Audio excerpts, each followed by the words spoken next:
Stand by to launch FanStream Sports. 3, 2, 1. Let's start. Hello, sports fans. Welcome to FanStream Sports. Nothing but pure sports. This is the JP Show. JP, it is so good to hear you back on the air. Stand by. Now, here's JP. All right, welcome into another edition of the JP Peterson Show here on this Thursday morning. Getting into the holiday spirit a little bit too much last night for me. What was that song? That hangovers hurt more than they used to. That's a little Hank, right? You're an old country guy. You love that. Yeah, I'm a little hungover this morning. You have any tear in your beers last night? Or tear in your cranberry vodkas, rather? Yeah, I don't drink much anymore. So, we had a little business meeting last night. Headed on over to Meat Market and had a nice dinner. Yeah. When you get people from out of town, Meat Market on a Wednesday night. It was going too, very crowded, but it always is. And if you get people from out of town, you want to take them to Hyde Park because that's kind of like the place to be. See and be seen in Hyde Park, right? Whatever. So yeah, we go to the Meat Market, get a steak. That's what guys do, right? Have a couple drinks, talk some business. So yeah, we announced this last week that we're merging with DSP Media out of Dallas, and we're working on a couple of some national projects that we're really, really excited about. So yeah, you have to toast with a couple of pops and yeah, Daddy's hurting this morning. The liver don't work like it used to. So you guys got to help me out this morning. These are the days when, let's go to the calls.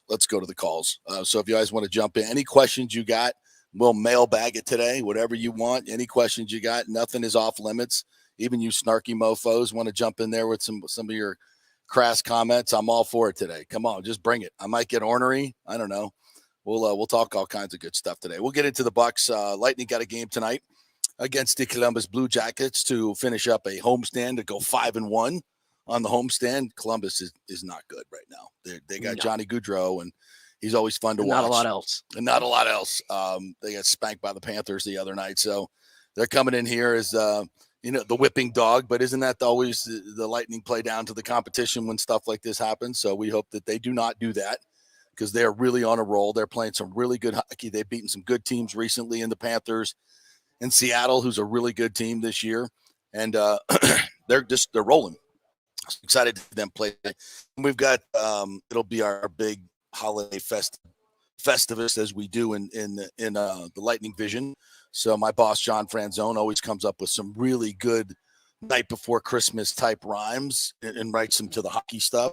I don't write that brilliant stuff. I tweak it. Now I tweak it, but he writes the corny, all the corny poetry. So I look forward to that, and I'm going to try to find the most obnoxious Christmas jacket that I can find tonight to wear because I'm in a very festive holiday season early on. Got some shopping already done.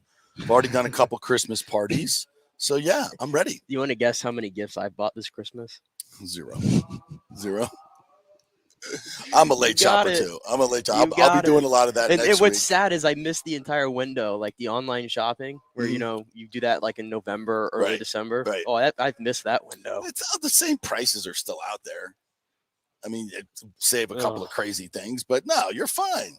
And so now, are you an Amazon shopper or do you go out to the shops? At this point, I end up going out to the shop. Yeah, I like going out shopping. I just like it's part of the process. I don't know why, but it hurts more to spend money online than it does in person for me. Really? Yes. It hurts more online. Why? Because I'm having to pay shipping and processing fees and all this kind of stuff. And I feel like I'm getting gypped. Yeah. I feel like I'm getting gypped. So it hurts more. And there's so much that I can't buy online. Like I don't like buying clothes online. Or shoes. I need to feel it. You got it right. You got to feel the fabric, right? You got to see how it fits. Yes. Like everything fits differently, and it just, I can't buy that stuff online.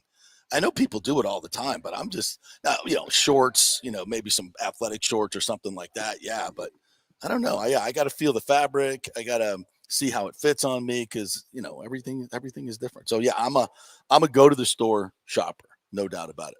And I will be at the Golden Diamond Source this week. No question about it. I got to get something nice for Ashley. I take it back. I did go to the Golden Diamond Source this weekend. Oh, you did? Yes. There you go. Your wedding I did bands. buy a gift. Yeah. Well, there you go. We bought our wedding bands for each other. That was our Christmas gift. So there you go. I'm one gift down. Yeah. One very expensive gift down. Yeah, I've already got a couple of things in the planning works. I just got, well, she never listens to the show, so I can tell everybody what I got my daughter. No, maybe I shouldn't. She's gonna love it though. She is gonna love it. She is gonna love it. Love it. Love it. Love it. So I'm excited about that. She's got to give. I don't know what to get for my son, and he's not coming home for Christmas from Chicago. Staying in Chicago? Yeah. Ooh. Yeah. First time I'll have a Christmas without my son. That's deep. 24 years. That's deep. I can probably handle it. His mother, no way. So just be two hands on the lasagna this Christmas. Yeah. Well, I have Ashley and the kids. That's true. I'm replacing my kids with other kids. So you're replaced. Never. No, but it's gonna be a fun Christmas. I'm really looking forward to it. That actually just reminded me real quick before we get to the actual sports talk. The lasagna. Yes. I was with my mom the other day. Right. And she just dropped a bomb on me. What? She goes, so I don't think I'm cooking prime rib this Christmas. And I mean, jaw dropped. I said, well, what are you cooking? She goes, I'm thinking lasagna. Yeah. Let's go. Gosh. Let's go, Saladino. Let's go. Moral of the story, I'm getting a nice little steak for me only, and everybody else is having lasagna. I'm not eating lasagna on Christmas Day. Why not? I hate lasagna. Oh, you hate lasagna? You're Italian? I'm Italian. Lasagna? I'm Italian. You hate your mom's lasagna, and you just said that on the air? I did. I'm out on Italian food. I've had way too much of it in my life. What? I'm out. What? I'm out. What? You can't. There's no such thing as too much money or too much Italian food. No such thing. You can never get sick of Italian food. I've been sick of it. No. I've been Sunday sauce. No. Sunday sauce. I'm out on Sunday sauce. I'm out on lasagna. I'm out on all those things. You have no respect for tradition. So Nick's getting a nice little steak for himself on the side. Mom, don't be making something special for him. Do not. He either eats the lasagna and the meatballs or he eats nothing. What's bad is do not do that. You want to hear the line that I dropped? He wants a steak. He can go to Outback and pick it up and be embarrassed to go on Christmas Day and go pick it up. No, I dropped this one line on her, though, that actually got her a little upset. I was a joke, but I said, I'm like, if you're cooking lasagna, you're decreasing the chances of me showing up on time for the meal. Man, such disrespect. I'm all right. All right, we got to get. Got to move on from that. Dan Lucas is joining us at 10:15. We've almost eaten up our first segment. James Petracca from Fox Sports will join us at 11:15. Still chasing Ken Hagan. He's a busy man, but we're hoping to get him on sometime this week, maybe today. And we'll be talking we'll have our Gator report today on the Las Vegas Bowl. Boy, did that kind of snuck up on me. And I'm very interested to see this quarterback, Jack Miller. Have you Matt Baker did a nice story on him today in the Times. Very intrigued about seeing this kid. He was at one point the number one prospect in high school. He threw for 53 touchdowns in 2016 and 3,600 yards as a high school freshman. Mm-hmm. One of his coaches, Thomas Lewis, who played in the NFL for about 5 years as a receiver, says he throws the best deep ball he's ever seen. The dude played in the NFL. So I'm like, I am intrigued. Yeah, he was part of like that. I think went to Ohio State. Yeah, logjam quarterback. Got beat out by C.J. Stroud. No disrespect there at all. Hey, I'm just saying, Joe Burrow was third string at Ohio State too. There you go. Just like Jack Miller was. Yeah. So this was back in 2018. He was nationally number one with Spencer Rattler and Jack. So this dude has waited his time.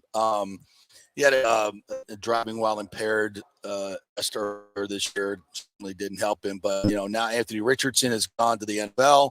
Is off. Jalen Kitna was dismissed for the child porn deal.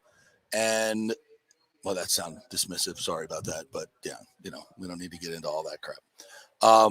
So it is his term. it is his turn, and he's going to start against number 17 Oregon State in the Las Vegas Bowl tomorrow night. So I'm intrigued. I definitely want to watch that. See what they got in this. That snuck up on me. Yeah, it snuck up on me that is this the first bowl game? No, yeah.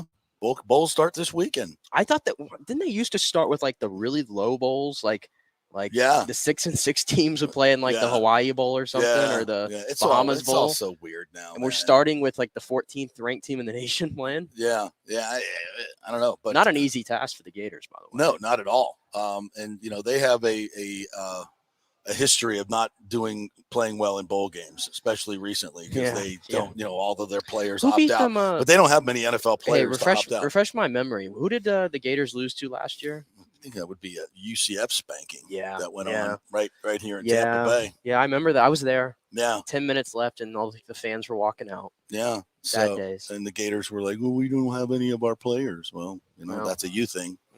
Sounds like an SEC excuse to me. Yeah, it's a lot of I listen, when it comes to these, I don't fault players for not playing in the Las Vegas Bowl. Well, I do fault players for not playing in the freaking Orange Bowl. Do you see? There's we're going to be running scout teams in the Orange Bowl. Yeah, this is. I mean, college football's got to do something about this. I mean, this is a joke. It's a joke. I don't know. Is it even the players' fault though? Like, these guys are like top 10 picks, and it's like I don't blame them. Why would you play? I mean, even now, but with the playoff, these bowl games become meaningless. In the old days, back in the old days when we had the bowl, you played all the bowls, and then we picked the winner. There was and there would be 4 or 5 teams that had an outside shot at being the national champion. Yeah. If they went and had crushed somebody in a bowl game, you could jump up. But so everybody played. It was important. But now, the money's too big. You could go out and get injured. Insurance is one thing. I mean, all these players are insured, but you're never going to replace, the timing of going into the NFL the year you're supposed to go into the NFL. It just it's crippling. Yeah, if you get hurt. But I'm not sure I know what a good answer is for situations like this. Maybe maybe there's something you could do with eligibility. Like if if you do get hurt in a bowl game, you can, and you're a senior and it's your last year, you get to come back for another year if you so decide, if you want to, and that'll give you another opportunity to impress the scouts and show them you're healthy. I think that would be something that would help them pay them money straight up. I think players would be much more if they said, hey, everybody in the bowl game, if you're deemed a eligible NFL player, then you have a shot at the NFL and legitimate. And I don't know who's going to make those determinations. You get $50,000 to play. Ooh, you want them to play? They're paying the schools $10 million, not just directly fund to the players. Well, don't these bowls, like a lot of them give out those like care packages? Yeah, and some of them the swag is unbelievable. And the swag, but there used to be like $1,000 limit on it or $500 limit on what they could do. Like I thought, like whenever push the limits on I thought when UCF played in the PlayStation Fiesta Bowl against LSU, they all got PlayStation. Everybody got PlayStations. Yep. Yeah, all that. The swag that's one of the big things about going to a bowl game. You get the big swag, but so everybody gets that anyway. And pay them, see if they'll play. Would that make a difference to a kid? You say, hey, how about $100,000 for the game? I don't know. The NIL discussion, I don't want to go down that route, but I saw things yesterday that there was like, I guess like what you think guys are getting paid by NIL, it's not as big as you might think. I would and there's some interesting stuff going on. This? I don't know, but I'm getting the feeling, and I'm just like seeing what everybody's talking about that actually covered the game, that these numbers aren't as big as a lot of people think. Yeah. The terms that are being thrown out there. Yeah. So I don't know. Cause I mean, Anthony Richardson was reportedly making over $1 million this year. Who knows? Jordan Travis, I'm told, will be making at least $1 million next year. The interesting thing, $1 million this year. The interesting thing, did you see the Western Kentucky quarterback? He's like one of the most prolific passers. He entered the portal, and a week later, he withdrew from the portal, and the day later, he announced this big NIL deal, and I think it was with like Ferrari or some kind of big car sponsorship. And I'm like, oh, well, that's obvious. To stay at Western Kentucky? That's what it looks like, obviously. Because he got this big car dealership the day after he withdrew from the portal. So yeah, NIL that's college football for you. Yeah, NIL is getting very, very interesting. There's no question about that. Here it is. Scotty Fitz from AMS Mortgage AMS Tampa just sent me this, and this is, top 10 NIL earners. Bryce Young, $3.2 million. CJ Stroud, $2.5 million. Caleb Williams, $2.4. Spencer Rattler, $2 million. Jackson Smith in Jigba at Ohio State, $1.7. Will Anderson Jr., $1.6 billion. Pass rusher at Alabama. Bijan Robinson, the running back, $1.6 at Texas. Quinn Ewers, $1.5 at Texas. Jordan Addison got $1.4 million to go to USC, and Keyshawn Boutte got $1.4 million to go to LSU. Remember Keyshawn Boutte was talking about, remember he scrubbed his Instagram after the FSU loss, the LSU, when LSU lost FSU. And then, he didn't get a lot of targets in the game, and there was rumblings that he was going to leave. That's probably why he had to stay, because he was getting paid $1.4 million to stay. And he didn't even enter the draft. He's staying again. Yeah. So, yeah. Well, and that's the good side of NIL is I think a lot of these guys would normally go to the draft, but if you can make, $1.4 million in college and include and improve your draft stock the next year, I think you do that. So, yeah. So it giveth and it taketh away. So, all right, we'll take a quick break. When we come back, Dan Lucas from News Channel 8 is going to join us. Always fun to talk to Dan Lucas. We'll get his thoughts on the Bucks, Rays Stadium right near the studio in downtown Tampa, WFLA. So we'll get all the fun stuff from our man Dan Lucas. Quick break. We're brought to you by Emerging Investigation, emergingimd.com, and the Jeeves Law Group, JEEVES lawgroup.com, who will bring us the Gator Report. We'll talk more about the Las Vegas Bowl later in the show. So stay with us. Quick break. JP here for the Jeeves Law Group. I've known Scott Jeeves for quite some time, and he's just like us, a huge college football fan. He loves his Gators. In fact, he sponsors our Gator Report every Thursday at 11 o'clock with Scott Carter from FloridaGators.com. But he's not just another PI attorney. He is a ferocious advocate for his clients. Scott Jeeves is a board-certified civil trial lawyer and a certified circuit court mediator practicing in Tampa Bay for over 30 years. He is an AV preeminent rated civil trial lawyer and certified circuit court mediator. Folks, these designations are not just given out. They're given only to the best trial attorneys. But more than anything, Scott takes these cases personally. I've heard it from his clients. He's a fighter you want on your side. Insurance companies hate it when they see you're represented by Jeeves. He's just different. 727-894-2929 or go to JeevesLawGroup.com. That's JEEVES lawgroup.com and tell him JP sent you. Guys, let me tell you about Bay Area Modern Medical Center. Are you experiencing low sex drive, fatigue, hot flashes, moodiness, and you just don't feel like you have the vitality you once had? You're not just getting old, it's likely low testosterone. Studies over the last 20 years show a shocking decline in younger males aged 16 to 39. Older men have seen a sharp decline as well. Do something about it. Go see my friend Christopher Lugo at Bay Area Modern Medicine. Testosterone replacement is not a frivolous treatment. It takes a professional targeted approach that focuses on total body wellness, vitality, and emotional stability. Not a one-size-fits-all approach like many clinics use. They will monitor your blood work and adjust your treatment as needed for optimal results. Call 844-977-3477 or go to BAMMC.com. Tell them JP sent you for priority scheduling. Now is the time to make sure your home insurance is in order. In the last year, many of us have made improvements to our homes.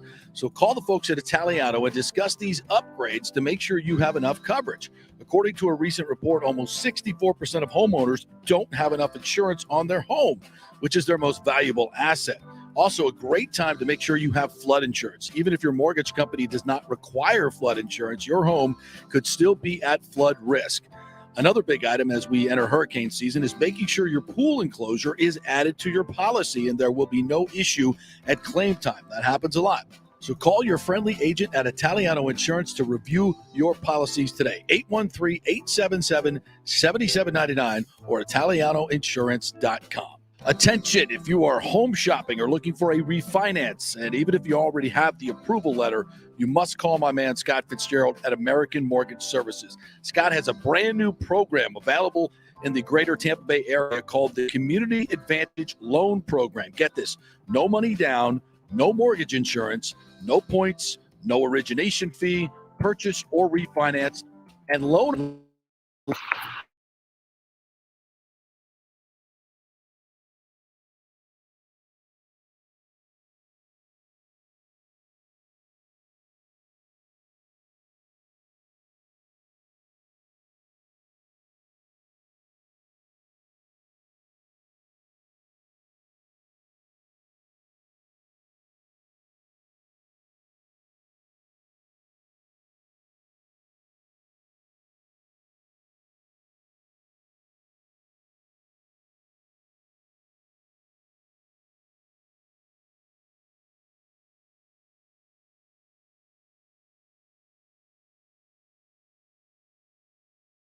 Three 386-722 American Mortgage Services, 1000 North Ashley Drive, Suite 1020, Tampa, Florida. Coming back at you. Now, more with JP on FanStream Sports. It's only just begun. All right, welcome back to the JP Show, brought to you by the great folks at Bay Area Modern Medical Center and the Jeeves Law Group, JEVES lawgroup.com, that brings you the Gator Report coming up in our second hour as we're going to preview the Las Vegas Bowl. And the new quarterback for the Gators, Jack Miller, will be going out there slinging it around.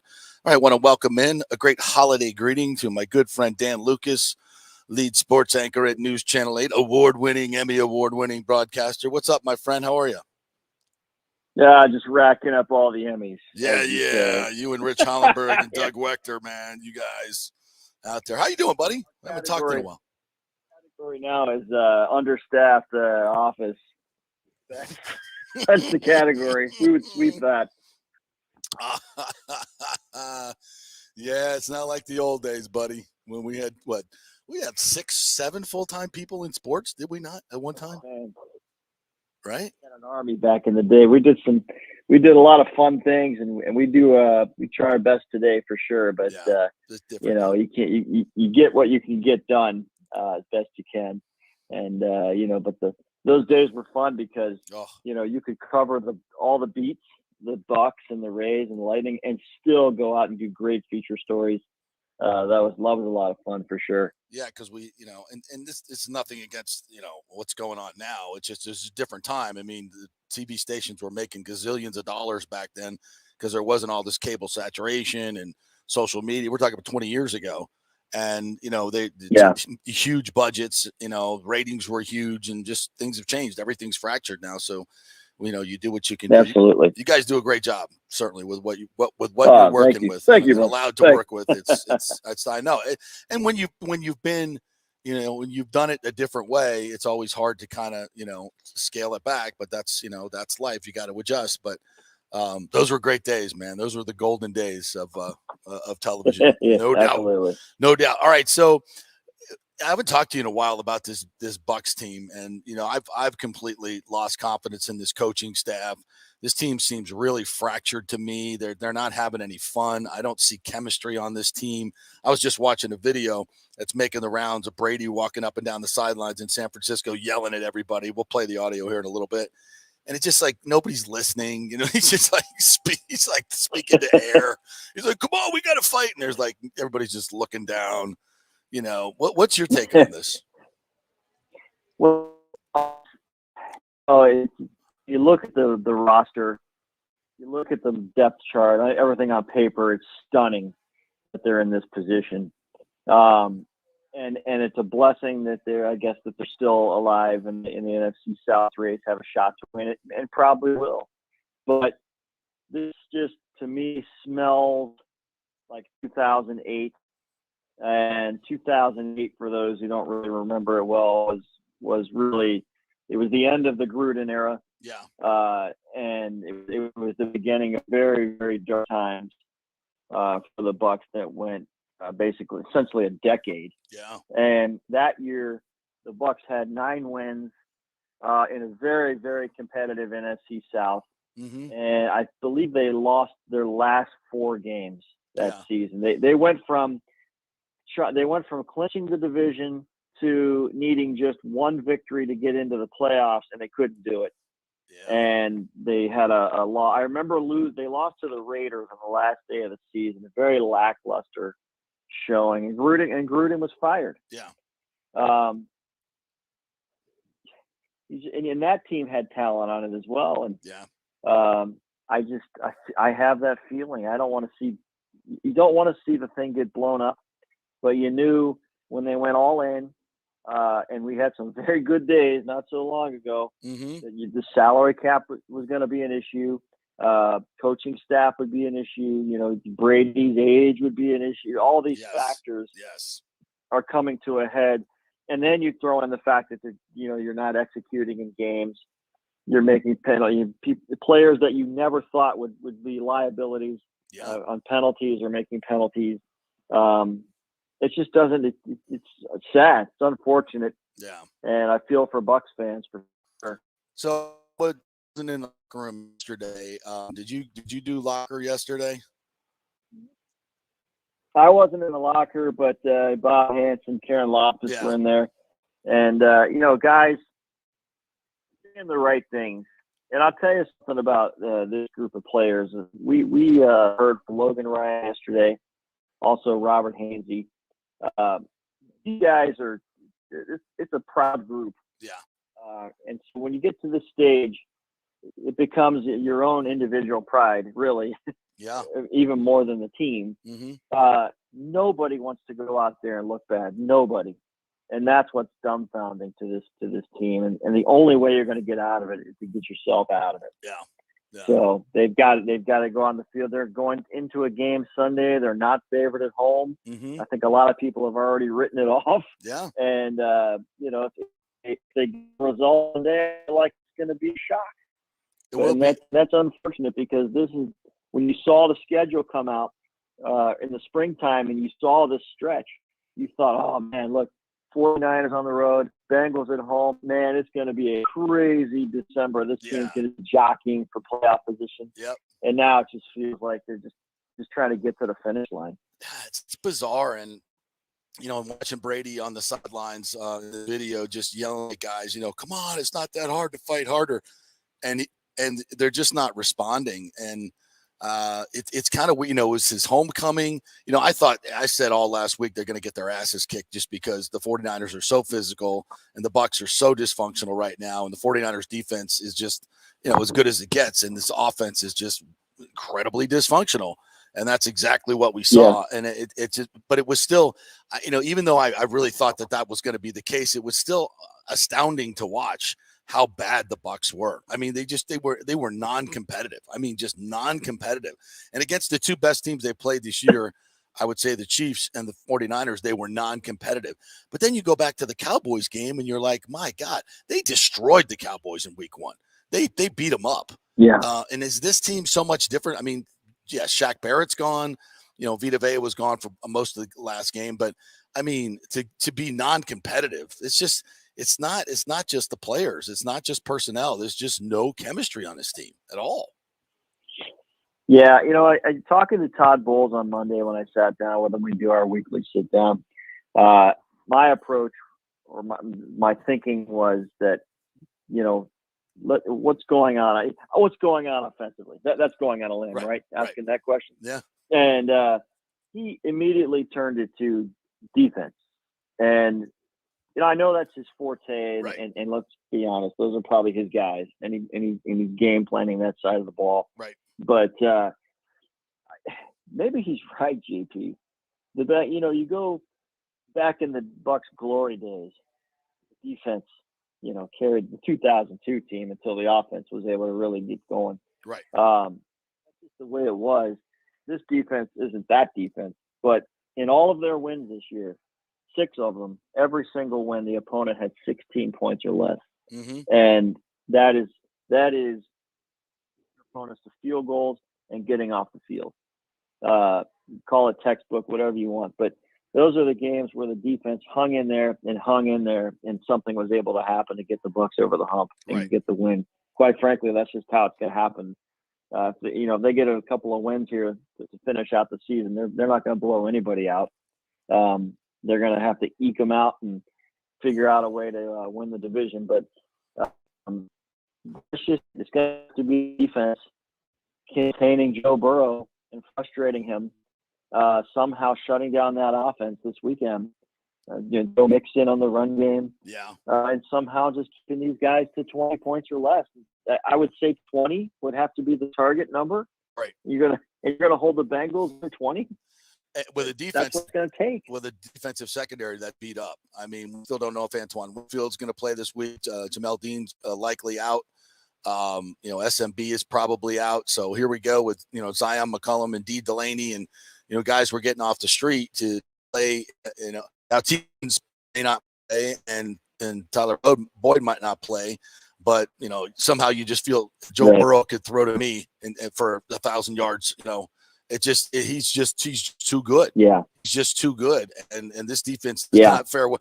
This defense didn't fare well against inexperienced bad quarterbacks. Against the really good ones, they'll be exposed. And I expect to see that on Sunday, unfortunately. So, Well, the good sign yesterday was a full practice for Sean Murphy-Bunting. And I always think today is the more critical day because now you're getting guys have had early in the week, you don't want to push injuries.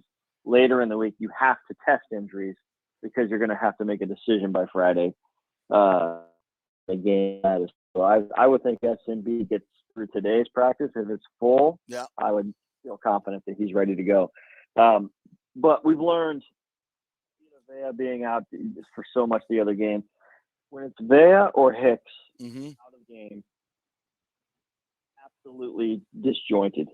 And when Akeem Hicks was out for a while, you saw that. And when he came back in, what a great difference it made for the defensive line next to Vea. But I feel like it's both. It can't be one or the other. They are it's so fun to watch together. But with one out of the lineup, it doesn't work. And that's first. It starts with stopping the opponent's run. Yeah, no question. Something that the other day, did you ever think you'd see Christian McCaffrey run over the Bucs like that? He's never. No. I mean, Christian McCaffrey's awesome, but the Bucs have always contained him. Always. Yeah. Well, and a little different play caller had a huge day against them. Yeah, a little different play caller in San Francisco, and he knows how to use that guy. That's for sure. And when you turned on the tape, I watched a lot of the All 22 yesterday. When you turn on the tape defensively, boy, they just got manhandled. And you saw that against Cleveland.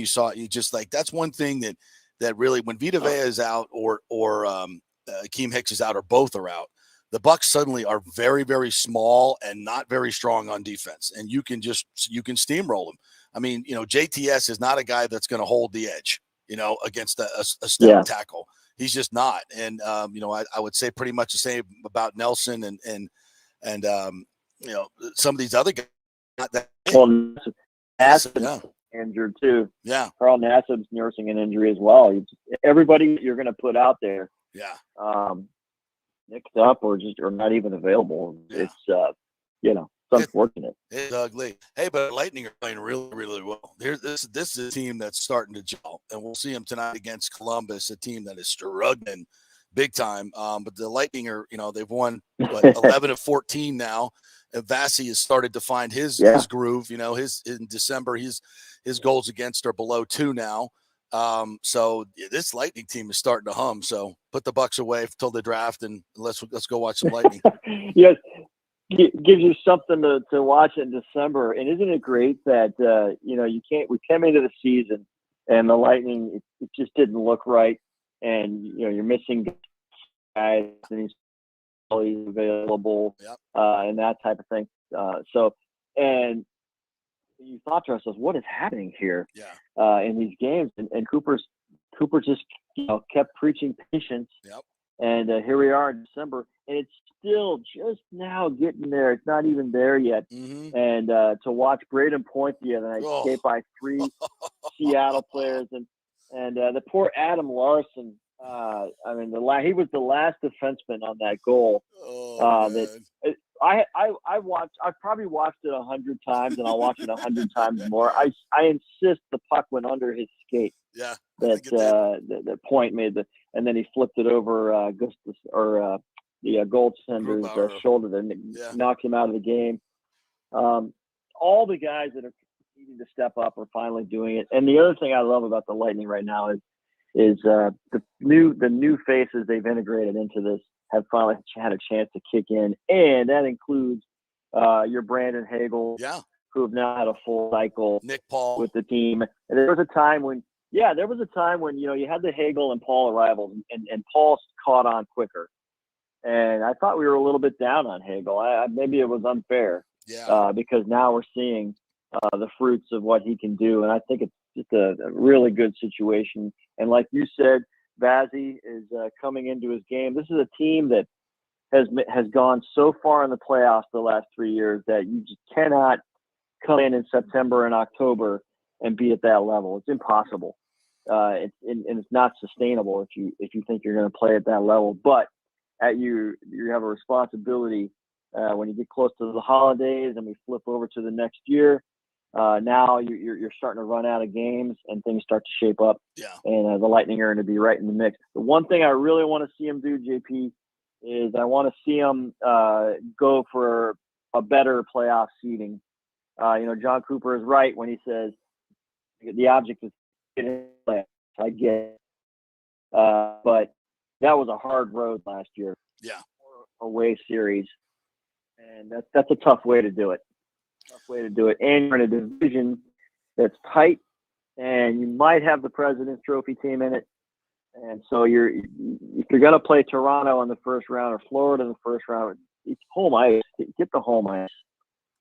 Just make that happen. Yeah, I think if they have Braden Point last year in the playoffs, it's a totally different series with Colorado, just because he's just such a good player, and we've seen that. So yeah, I'm very anxious to get back to the playoffs with a fully healthy team. And there's a long way to go, but there's the reports of the Lightning's demise early this year by many in the national media that their window is past and they're getting too old and they're slow. I'm like, yeah, keep talking that way. Because I think Cooper just absolutely loves that. He eats that stuff up because he knows that this team is on the come, and I like what I'm seeing a lot. Hey, have you got a chance to talk to USF's new coach, Alex Golesh? I have not. We have not. We're hoping to get him on the program soon, but that whole I got to have a brief. We're gonna have him in the studio here soon. Okay. They're gonna bring him to us, and it's gonna be fun. I can't wait to talk to him at length. Just a brief conversation the day he was introduced, and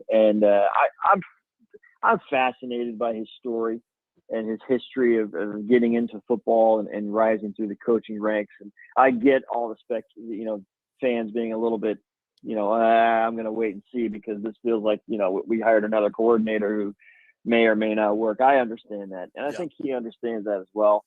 But this is a guy who has come up under a pretty good tree, so to speak. Yeah. And he's this is his chance. He's going to do it his way. And I'm really hoping that things work out for him as well. And as he puts his staff together, I think he's not alone in that anyone who comes into a job this time of year, it's brutal. Because of the portal the way it is now, and the first signing day coming up. So these players are, he's got to convince them to want to come here to USF. That's the bottom line. You can talk about stadiums all you want, on-campus stadiums, facilities, and you got all the pieces in place. And Jeff Scott, in my opinion, was a tremendous coach for the players, a motivator. And you saw what happened there. It didn't work. You got to have the players. To make the program click and win some of these big games. So I hope he pulls it off. And he still speaks Russian to his grandparents. To me, that's one of the fascinating things I want to have a conversation about. Moving to the U.S. Yeah, born in Moscow. His parents moved here. During really the fall of the Soviet Union, and he's a child. He doesn't know what's going on, but he knows. He'll tell you. He remembers tanks driving down his street in Moscow, And so his parents, relocated to the U.S. to start a new life. They had a pretty decent life there. Came here with virtually nothing. Yeah. And so this kid growing up, he turns on the TV. He doesn't know what he's watching. He's watching Ohio State, Michigan. Yeah. And he said, you know what? I thought it was pretty cool. What is this? And that's how he got into football, American football. Now he's coaching. I think it's awesome. Yeah. Awesome story. Last week or the couple weeks ago, and I kind of got played by Dion, that he was coming to USF. I think you saw that on Twitter, and to get his money up in Colorado. So, which happens, So I read, what, it's funny. I read, I saw the Twitter activities, let's say. Yes. What, fine. You know what, take the lump, let people have their fun. Yeah. But whatever. You thought, get in this business. I said to myself, well, so now, JP, you got to turn it around and get a cut of that. Right. Damn. That's big face. Exactly. He owes you that. Yeah, and when I see him, I'm going to ask him for it in cash. Absolutely, 100%. Hey, it's a compliment that he knows that I would at least get enough play on my Twitter that it would get the word out there. And he certainly got a little bit more than what he was asking USF for. And frankly, and I believe this wholeheartedly, that he would have come to USF had they paid him that money. Had they paid him $5 a year for 5 years, and gave his assistants $5 million. That's where he got a little bit more than that out of Colorado, right? A little bit more. I think I'm almost positive he would have come here. I think it was a better situation for him. I think he thinks that as well, and better situation for Shedeur, and that was very important for him to be for Shedeur to have success. And I think I don't know. Listen. I'm all in with Alex. I'm supporting him 100%, and I hope he does a tremendous job. And I think Mike Kelly is one of the best athletic directors in the nation. But this was his choice, and he didn't. I'm sure they don't have the money at USF to pay him. They don't have the money at Colorado either. And the athletic director was very clear about that. They said we'll find a way. I just think where this program is right now, that Dion would have been a better choice, and I would have ponied up the money, and I would have, but I'm not in Mike Kelly's shoes. He knows a lot more about it than I do. And you're completely ceding the entire football program, if not a left athletic program, to Dion. He's going to be running the show, not you. So, right, exactly. I mean, and so maybe he wasn't comfortable, and I don't blame him, so the choice he made, and we'll see what works. But I know you would love to have Dion here. I said, I would have a Dion. I would just want a Dion segment every day. I don't care what he's talking about. I think it would be tremendous. But I think I've said this to you before, and I feel like we're at a crossroads, not only in college football, but for USF football in particular, because it's going to go one road or another here very quickly. When the eventual expansion keeps going, we know they always say the door is closed for this conference or that conference. Right. But as we know, USF was left behind again with the teams now heading to the Big 12. That's gone, but there is going to be another, and it's going to get to a point where it will finally tap out, and you just don't want to be left behind. You can't, and USF is in such a spot to take advantage of that. Yep. Just needs to be a sustainable competitive program, and you watch, the thing will just go crazy. It's right there. It's right there, but it's also in danger of being irrelevant, and that's the problem. Yeah, absolutely. It can go either way. This is a huge hire, so hopefully Mike Kelly made the right one, and we'll see how it goes. But if he does really well, right? If he does really well the first 3 years, you're not going to get that immediate bounce that you would have got with Dion, right? You would have got all the attention, all the money, everything would come rolling in. And if he leaves in 2 years, you've got 2 years of just, being relevant. Even before he wins, he's already relevant. For Alex, he's got to win first to be relevant, right? So it's going to take time for him to become relevant and the USF to become relevant. They got to win 8, 9, 10 games to become relevant, right? And if he wins 8, 9, 10 games the next 3 years, he's gone. So you're exactly, and you don't get the bounce. You don't get the immediate bounce. So if he gets those 8 or 9 wins or 10, then they probably win the American. And when the playoff expands, it's my understanding the American gets the spot. Yep. So that's the fast track to relevance.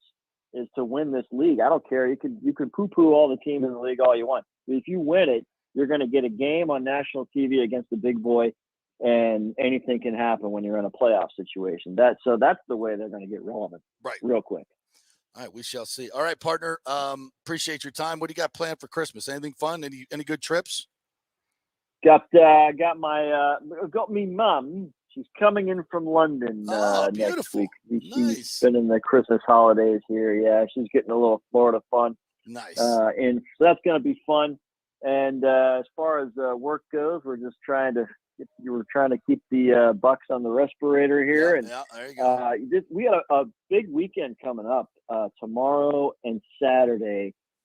Polk County has a shot, JP, at not one but 2 state titles in football. Wow. Lake Wales plays tomorrow. Mm-hmm. Lake Wales, a tremendous story, 14-0, and just a rising program over the years. They're going to play Daytona Beach Mainland. Lakeland, as we know, powerhouse, ready to go. They're playing Venice Saturday afternoon, all Bay Area game. Area champion this weekend. Nice. Hopefully 2 from Polk County. That would be awesome. You know what? We haven't followed high school football at all here this year. I feel terrible about that. So, because I used to love our Friday nights, man, just the best. Yeah. But they are the best for sure. Yeah, Lake Wales. That's a great story. 14-0. All right, we'll be tuned in to News Channel 8 this weekend to see all the highlights, see what happens. Thanks, buddy. Appreciate it. All right, JP. Be good. All right, be good. Great Dan Lucas right there. Yeah, I feel we need to get on that. Next year, we apologize. This year, we've not been given. Last year, we had some coaches on each and every week, which was fun. Really enjoyed doing that. So we need to get back to that next year. Get some high school football coverage. I know. What was the big upset that happened earlier? What was it, November? Somebody beat Jesuit for like the first time. Tampa Catholic. Tampa Catholic, right? Yeah, first time in like 21 years or something. Yeah. I was supposed to go to that game and be on the Jesuit sideline, so I'm glad I missed that. Something came up late, so I'm glad I missed that because I would have got blamed for that. Exactly. You would have been the blame. Yeah, absolutely. That would have been my first one since being at Channel 8. We used to cover them all the time, and I would have got blamed for that, and rightly so. All right, we'll take a quick break. When we come back, I want to play this Brady video. I just retweeted it. This is sideline video. A little dicey because the 49ers content department put this out, and I'm not sure that the Bucks. I don't know. I think it's great. I think it's fantastic. But we'll talk about it when we come back. We're brought to you by Bay Area Modern Medical Center and the Jeeves Law Group, JEEVES lawgroup.com. Email them if you've had your car totaled and you did not get the money you thought you were owed, which is probably the case. You may have a case. Free consultation. Give them a call and find out. You could recover thousands, hundreds of dollars, or at Christmas time. That'd be fun. That's the Jeeves Law Group. Back at 3. Stay with us.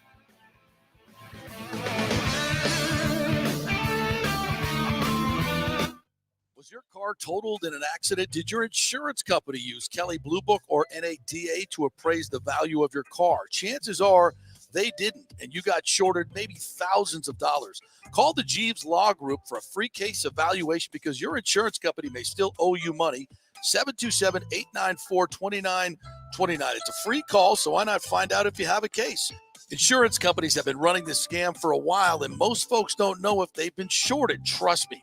Scott Jeeves is a different kind of attorney, the kind insurance companies hate to go up against. He could recover thousands of dollars, so why not call? 727-894-2929 or go to JeevesLawGroup.com. That's JEEVES lawgroup.com and tell them JP sent you. JP here for Emerging Investigations, Tampa Bay's premier investigation agency. Do you suspect your spouse is cheating or involved in a divorce, that your spouse is hiding money, an ex-employee or current employee with suspicious behavior? Is there a criminal matter you need help with? If you need information you can count on, using the professionals at Emerging Investigations is a slam. Emerging Investigations is a licensed and insured private investigation agency, family-owned.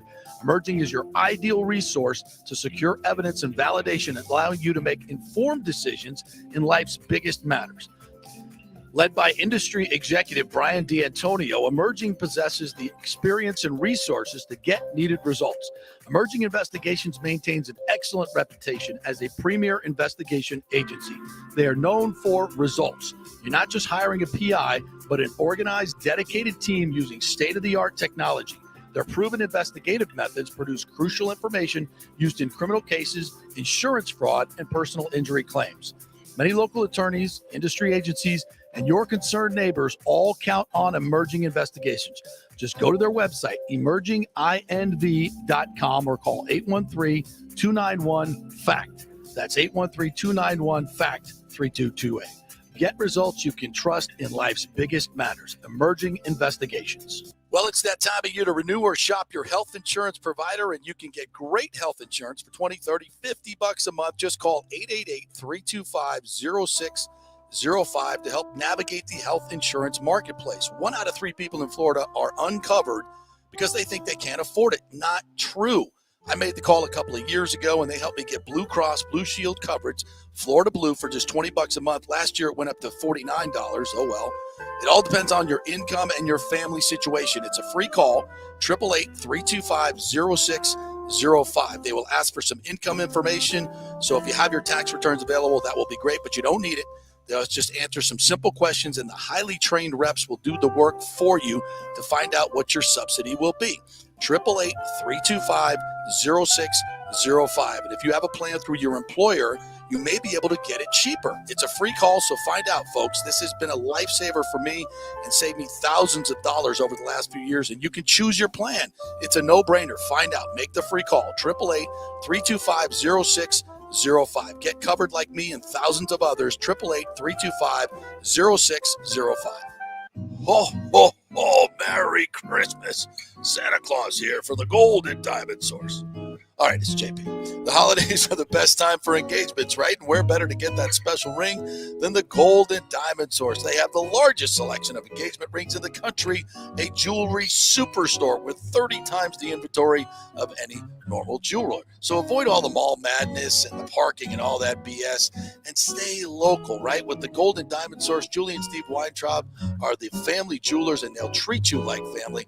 And, of course, they do so many great things in the community. I was just at their Hands Across the Bay, a charity event. So many people stepped up to give money for these women that have been victims of domestic abuse. It is something to behold when these women come forward and talk about what Julie and Steve have done for them. And the Golden Diamond Source funds Hands Across the Bay, and so many other great companies jump in. That's what it's all about, community, right? So let's keep it local for the holidays. If you want a perfect gift for the holidays, you should check out the unique and beautiful handcrafted jewelry from the Emilique and Julieve collections that feature fashion-forward gold, diamond, and gemstone jewelry. And don't forget, for the holidays only, 3 to 5 year interest-free financing. It's a no-brainer for the holidays. It's the Golden Diamond Source, 3800 Almerton Road, always online at thegoldendiamondsource.com. JP here for Italiano Insurance. If you've started a side hustle during COVID and the business has grown, well, you need business insurance, because if you get sued, you could lose all your personal wealth if you're not properly protected. That's right. Your home, your savings, everything could go. So get protected now. Call the great agents at Italiano Insurance, 813-877-7799, and a real human will answer the phone and get you protected. If you haven't shopped your business insurance in a while, you could be overpaying by thousands. One customer had their golf buddy handling his business insurance, then called Italiano to shop it around, and they saved him $26,000 a year.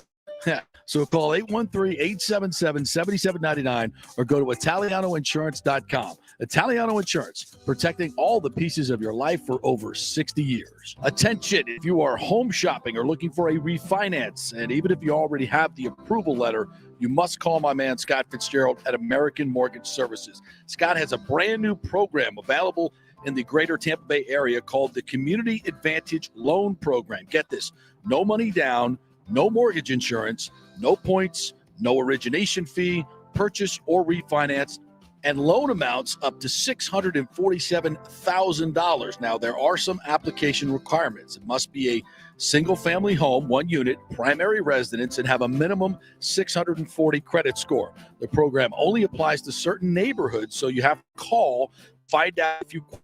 So call Scott Fitzgerald at 813-294-7595 or email him at scott@amstampa.com. Now, even if you don't qualify for that program, Scott will shop your loan around, get you the best rates, and won't charge you the huge upfront fees. And if you've had issues with your bank calling you back, Scott will return calls immediately, or at least the same day. 813-294-7595, or email him, scott@amstampa.com.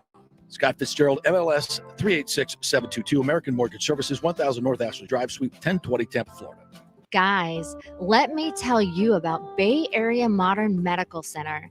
Are you experiencing low sex drive, fatigue, hot flashes, moodiness, and you just don't feel like you have the vitality you once had? You're not just getting old, it's likely low testosterone. Studies over the last 20 years show a shocking decline in younger males aged 16 to 39. Older men have seen a sharp decline as well. Do something about it. Go see my friend Christopher Lugo at Bay Area Modern Medicine. Testosterone replacement is not a frivolous treatment. It takes a professional, targeted approach that focuses on total body wellness, vitality, and emotional stability. Not a one-size-fits-all approach like many clinics use. They will monitor your blood work and adjust your treatment needed for optimal result. Call 844-977-3477 or go to BAMMC.com. Tell them JP sent you for priority scheduling. Ladies and gentlemen, Let's rock. This is FanStream Sports with JP. All right, welcome back to the JP Peterson Show. We appreciate you guys joining us. Brought to you by the Jeeves Law Group and American Mortgage Services of Tampa, the great Scott Fitzgerald. I saw the rates went up again yesterday for mortgage rates. So, but if you do need to refi or you got to get a new house, there's still some. He'll get you the lowest rate, whatever it is. He will get you the lowest rate because he competes against all the other banks. And you go to one bank or you're dealing with your the same person that you have your mortgage with, and you're trying to refi. Trust me, it's going to take you forever. You don't have to go through them. You can go through others. So give Scott a call, or maybe it's better to email him, scott@amstampa.com, and he will take care of you. Give you all the up-to-date stuff that's going on in the mortgage business, which it's a little crazy. We got to get him on soon to kind of figure out what the hell's going on out there. All right, if you guys want to jump aboard and comment on anything this morning, we also already got a bunch of comments coming in. Always jump on YouTube, or you can get us on Facebook or Twitter, and we will put your comments up. Like this one from Mark Davis, short and sweet. The Bengals will trample the Bucs. Yeah, I think I read last night the Bucs are 1-9-1 against the spread this year. That does shock. I'm assuming they're an underdog, right? Yeah, I think they're 4-point underdogs this week. Last week, we played guess the spread, and I said 49ers by 10.5, and it was actually 3.5. I was a little closer than Vegas. You won money though, regardless. I did, yes. Yeah, it's 3.5 now. 3.5, so it's huh? coming down a little bit. Maybe because of the Bengals injuries. You want to look at the Bucs injury list? I know it's brutal. Which, by the way, did you see who was on it yesterday? Who's not on it?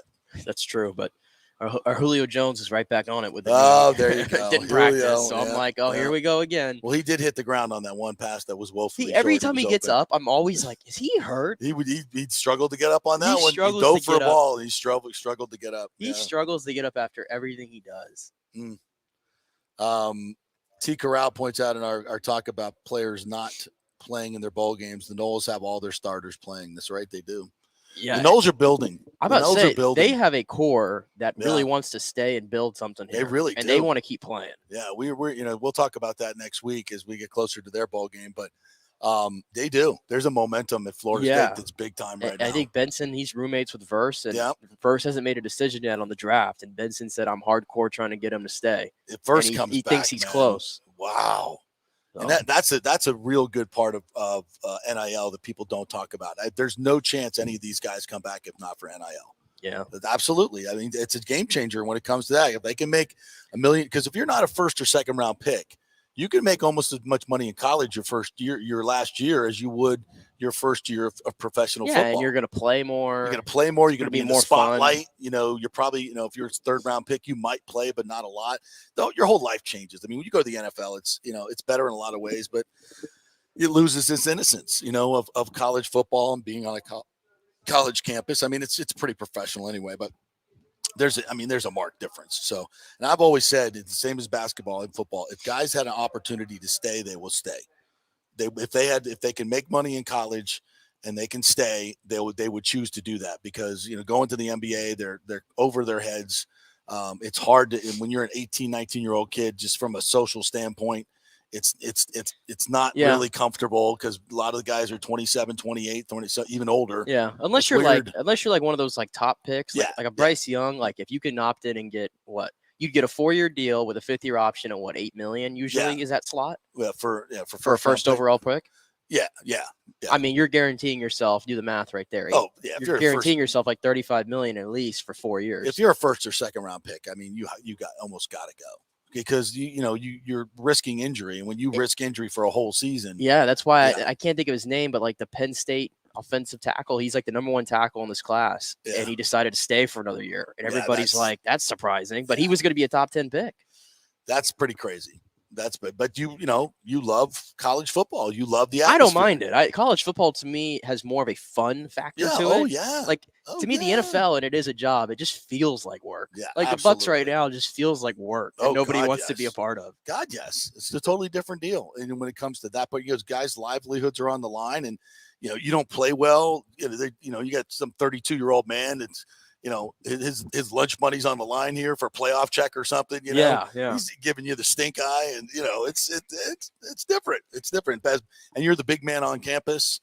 You're the star. You're playing in primetime games. Hell yeah!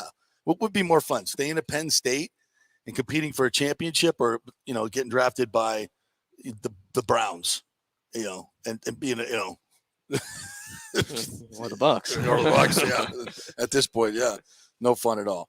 All right, so this is video. I want to play this from Tom Brady. This is him on the sidelines against the 49ers. I'm not exactly sure what point of the game this was. I mean, let's see if I can get a scoreboard in the background or what have you, because that kind of adds a little bit more context to it. But yeah, let's just play the audio. This is from when they were losing. Yeah. Well, how bad were they losing? Was it 14-0, 21-0, 28-0, 35-7? At what point? What?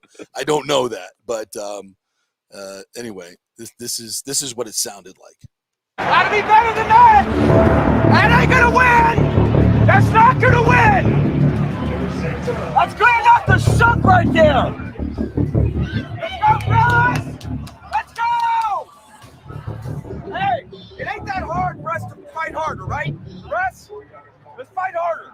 Unless we want to quit. If we want to quit, let's go again. Let's fight. Ooh. What is that, like the G-rated version of his rants? Yeah. Let's clean up the suck. Yeah. What is that? So, and nobody is like looking at him. It's a pretty tight shot, so you can't really see who he's talking to. But, nobody's, getting up and joining in, that's for sure. It's just him on the sideline yelling at guys sitting on the bench. And that, I don't know about you, but that's sad. Why is that sad to me? Like, that's like nobody's even going to get up and yell with him. Nobody's going to, it's just like nobody cares. It's not fun. Nobody's having fun. So it's not supposed to be fun. Well, it should be fun. But it should be when you're winning. It's fun. But winning is fun. But nobody seems interested in even. That's what I'm saying. But when you're losing like that and you're getting your ass kicked, when in the quarterback, it's like because this culture has eroded so much. Yeah, so much in a span of like 6 months. This culture has eroded. Right. And I can't, for the life of me, I can't figure it out. But it's I don't eroded. see like last year. Like I don't see that happening last year. And certainly not the year before. I would, Brady would be up and guys would be, joining in, coaches would be joining in, or there'd be more of it. He's just walking the sidelines, yelling at people, and they're not even acknowledging him. That's weird. And nobody's like, I don't know, man. First of all, I like it. I don't hate it. I think, there'll be a lot of people that'll be like, oh, he's not playing well. Why is he yelling at people? It's a video for like a lot of people to latch on to and see, he doesn't enjoy Tampa. He's done with it. He's frustrated. He wants out and all this stuff. And it's like, he was doing that stuff in 2020. He was yelling at people. When he started yelling more, they usually started winning more. Right. But for whatever reason, he's been yelling a lot this year. They're not really winning more. No. And not a lot of people are responding. They're not even responding.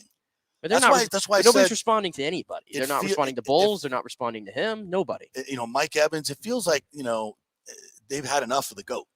Like I'm not saying that's right. I'm not saying, but it just seems like that they're kind of sick of a lot of the attention being on him Well, and but nobody else. It's always and- going to be that way. I That agree. I don't agree. I don't And think when you're winning, of course, then none of that matters. Yes, but but when you're losing, it's all magnified. to the relationship with Mike Evans and Brady, and maybe I'm being naive here, but I don't think there's anything there like personal, like with their friendship or the relationship. No. It's just Two guys don't want to win that are frustrated. Yeah, and I've been trying to listen to more people about that Silver report of how to decipher it, and like there's like lacking context in there. And I forget who it was. It might have been John Ledger that I saw him on Twitter yesterday was talking about it. Yeah. And what really happens is like Brady does have these meetings. It's nothing new, but all he's doing is like talking to Mike or talking to Chris and being like, hey, these are the plays we're running. The coaching staff knows it. But here, if you get this look, then do this with your route. Right. Or just simple things like that. And those are things that like the coaching staff has never known about, doesn't really need to know about. They're just different things in the plays that Leftwich and Bowles already know.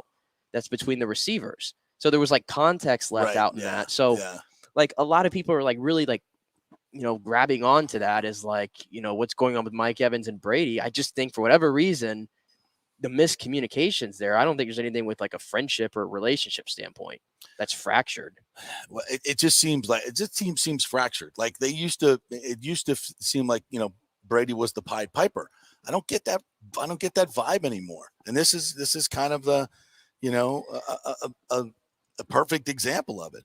This is from somebody commented on Twitter, Subblegans. Thank you, Subblegans, if I'm saying that right.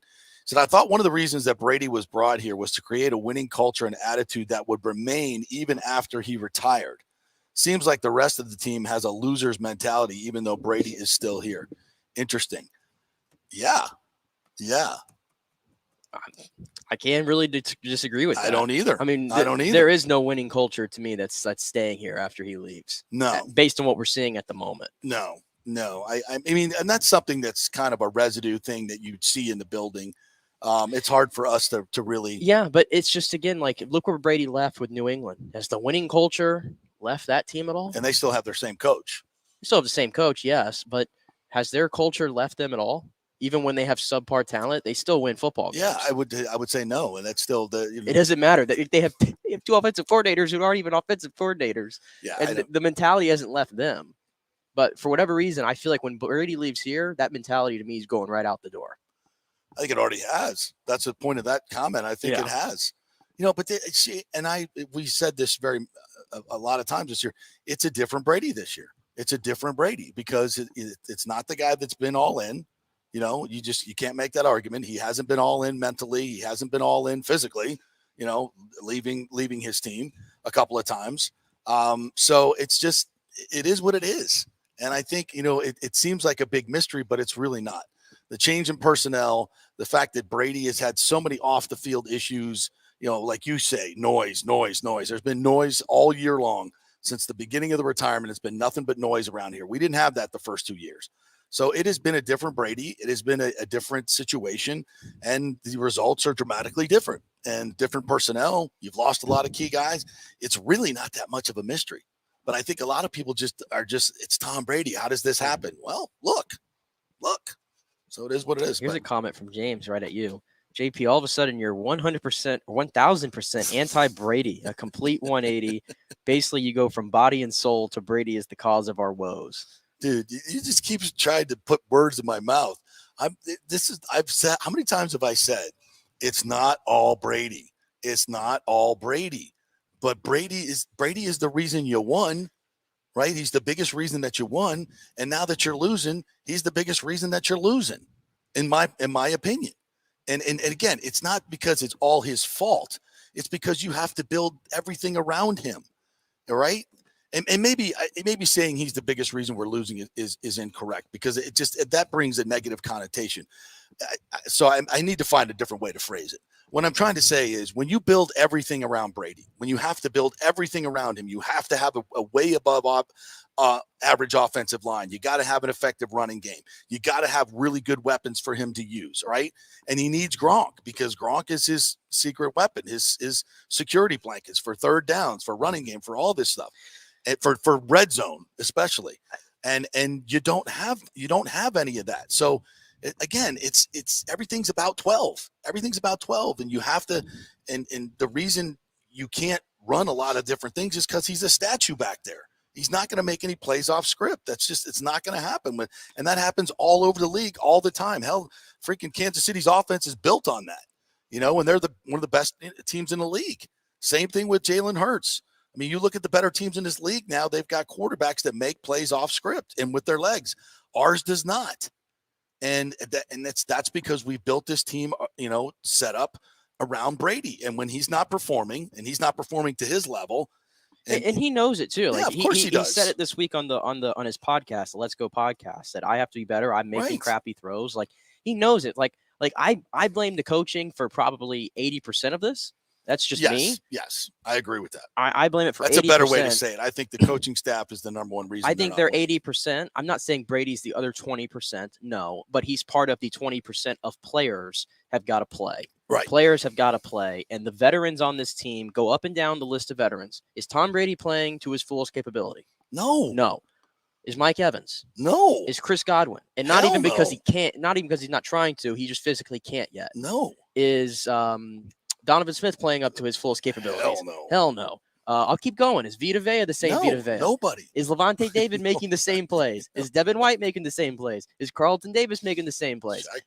I just went through every single veteran that was part of this Super Bowl team, the nucleus that's still here, and you can't give me one that is playing to their fullest capabilities. Exactly. So players got to play too. I'm just it seems like I'm 1,000% anti. I'm not. I'm just saying he's not the same guy. He's not. It's just not the same stuff. He's not the same prepped guy. He's never had more off the field crap in his life. He's never had a worse offensive line, but none of it's working. And so you got to acknowledge that all these people that put that put their head in the sand, it's not Brady. Brady's not the problem here. Brady, you're wrong. You're 100% wrong. You're 100% wrong. And just because it's saying that he's not playing well, and he hasn't played well all year, save a few games, it doesn't mean that it's all his fault. It doesn't. He's somewhere in that 20% bracket. I'm not saying he's all of it, but he's in that. But 20% the people that bracket. are just saying, "Well, he's not the problem. He's way down the list." I disagree. At the beginning of the year, I thought he was way down the list. Yeah, but I'm just being objective here. When your offense does nothing for 57 minutes, again, I'm going to blame most of the coaching because I think the play calling stinks, and they don't have a good line, and the skill pieces just aren't what they are anymore. But at the same time, he touches the ball every single play, and he's throwing 50-something times a game.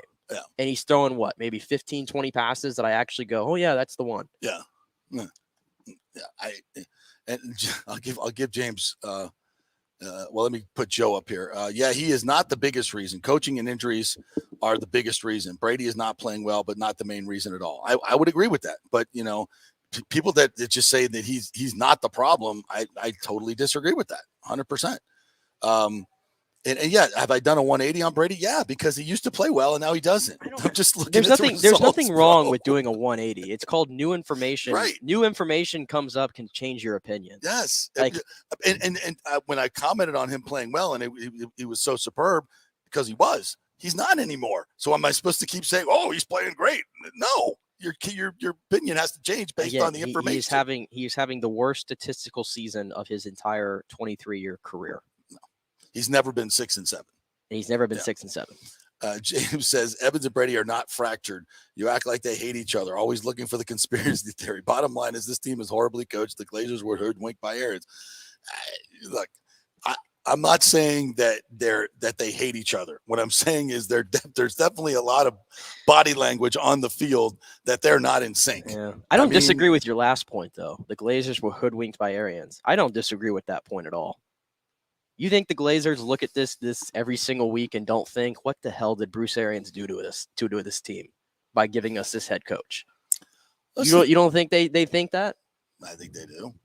I think it's not worked out. I was hearing we talked about Stroud's podcast, how he saw the Glazers or other people did, whatever. Is pissed, and he looks pissed off. And of course he is. I mean, he knows that this coach ain't it. They know it ain't it. Well, they gotta know that. And I don't know how they bring him back. I really don't. I don't care if they lose, if they don't make the playoffs at all. I don't care what scenario it is. There's no way. Yeah. There's no way you can. And even if they make the playoffs, the standard's got to be better. The division's not going to be this bad forever. No, not forever. But it is bad now, and it's not changing overnight. I don't see Desmond Ridder, becoming the second, coming of Tom Brady. Yeah. And again, James, I can. How many more O lines? There's a lot of good. Justin Herbert. Did you see him in duress on Sunday night? Yeah. He can move. Yeah, he can move. That's right. And he's got a rocket strapped to him. Yeah.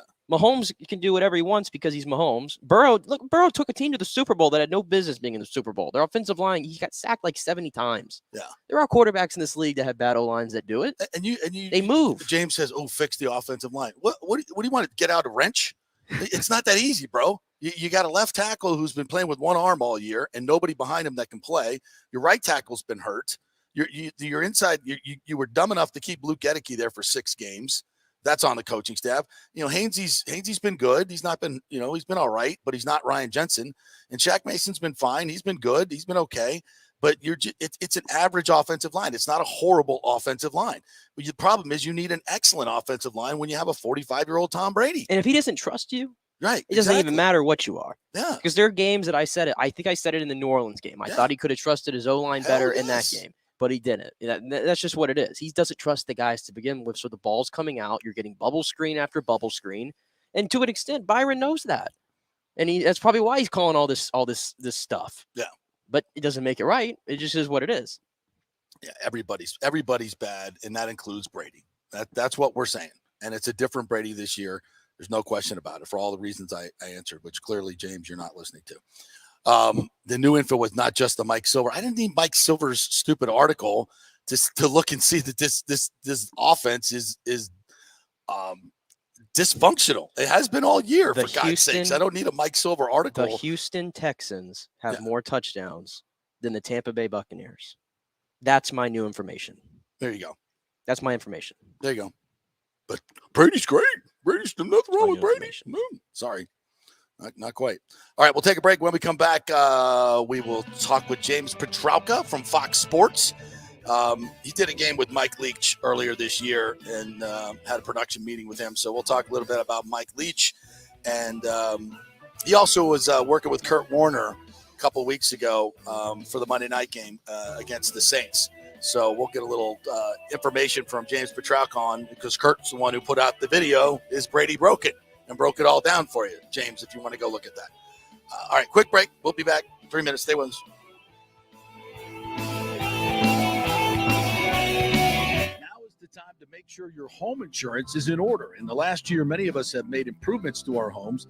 So call the folks at Italiano and discuss these upgrades to make sure you have enough coverage. According to a recent report, almost 64% of homeowners don't have enough insurance on their home, which is their most valuable asset. Also, a great time to make sure you have flood insurance. Even if your mortgage company does not require flood insurance, your home could still be at flood risk. Another big item as we enter hurricane season is making sure your pool enclosure is added to your policy and there will be no issue at claim time. That happens a lot.